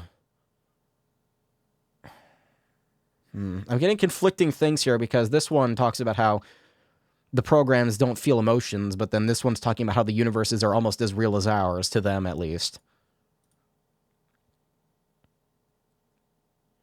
I'm on leave the rest of the week. Contact Ravi if you need to schedule server time. I think the lore here is that this took place, like, this is all taking place while nobody is in. So they're gonna get back to work and see what's happened, and something's gonna happen as a result. Is it a meta joke about bad programming?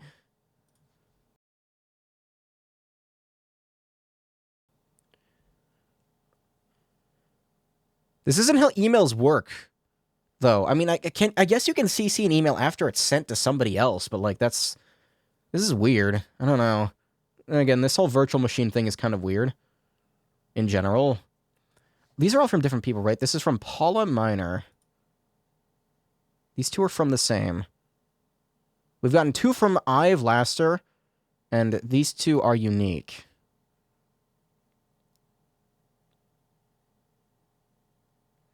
Let me read this one again. Having run the control simulation for a while, it's evident that a certain character is missing from any mention or appearance. Who are they talking about? They're not talking about me, are they? No. Right?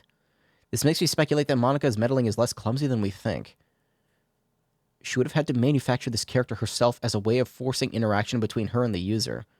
Could this be why the character has such limited and dissonant personality traits? If this is an email taking place after the side stories were talked about, then what is this person talking about? What character is missing?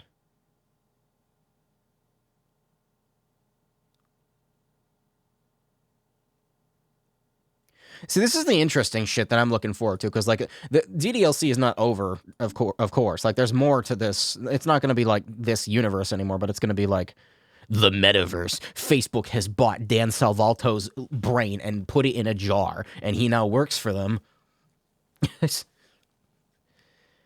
I guess wait for all the emails to show up and read them sequentially. That's probably a good idea, like, to get a timeline of events going on here. I was thinking about that. With so much use of the emails, it's got my Steins Gate itch going. I'm glad that happened. Wait, can I get something else to show up? It showed up from me clicking on this for some reason. No?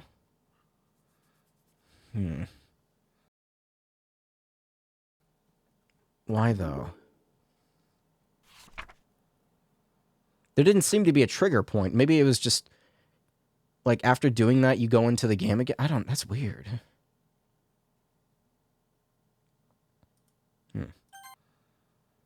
Okay. Well, there's nothing new in the... I didn't even think of checking the files, honestly. Yeah, Monica's dead. That's what that is. Because that's the corrupted. I guess nothing really is the same. Or like different, I should say. Insecure directory.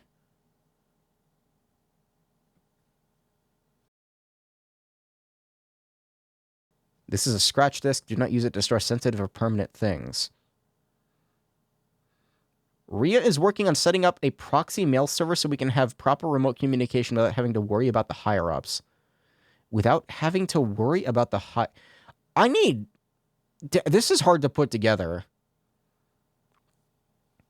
It's like I just found... That's the feeling that I'm assuming they're trying to go for here. You have found someone's computer or their VM image, and you're just, like, digging around in it trying to find things that's missing.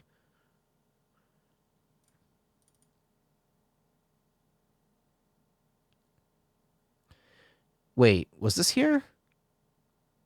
Was this here before? Updated development timeline, new tasks, test cases for new genetic... I think I've read this already. Server time optimization idea, automatic data collection, data migration to encrypted file share Monday. VM2 roadblocks. RO on VM2. Everyone else on VM1 for data collection. Ro on VM2. That's the name. Ro is on VM... Wait a minute. Who's Ro? There's no Ro. I've seen no Ro. Okay, I thought that was someone I had already talked to.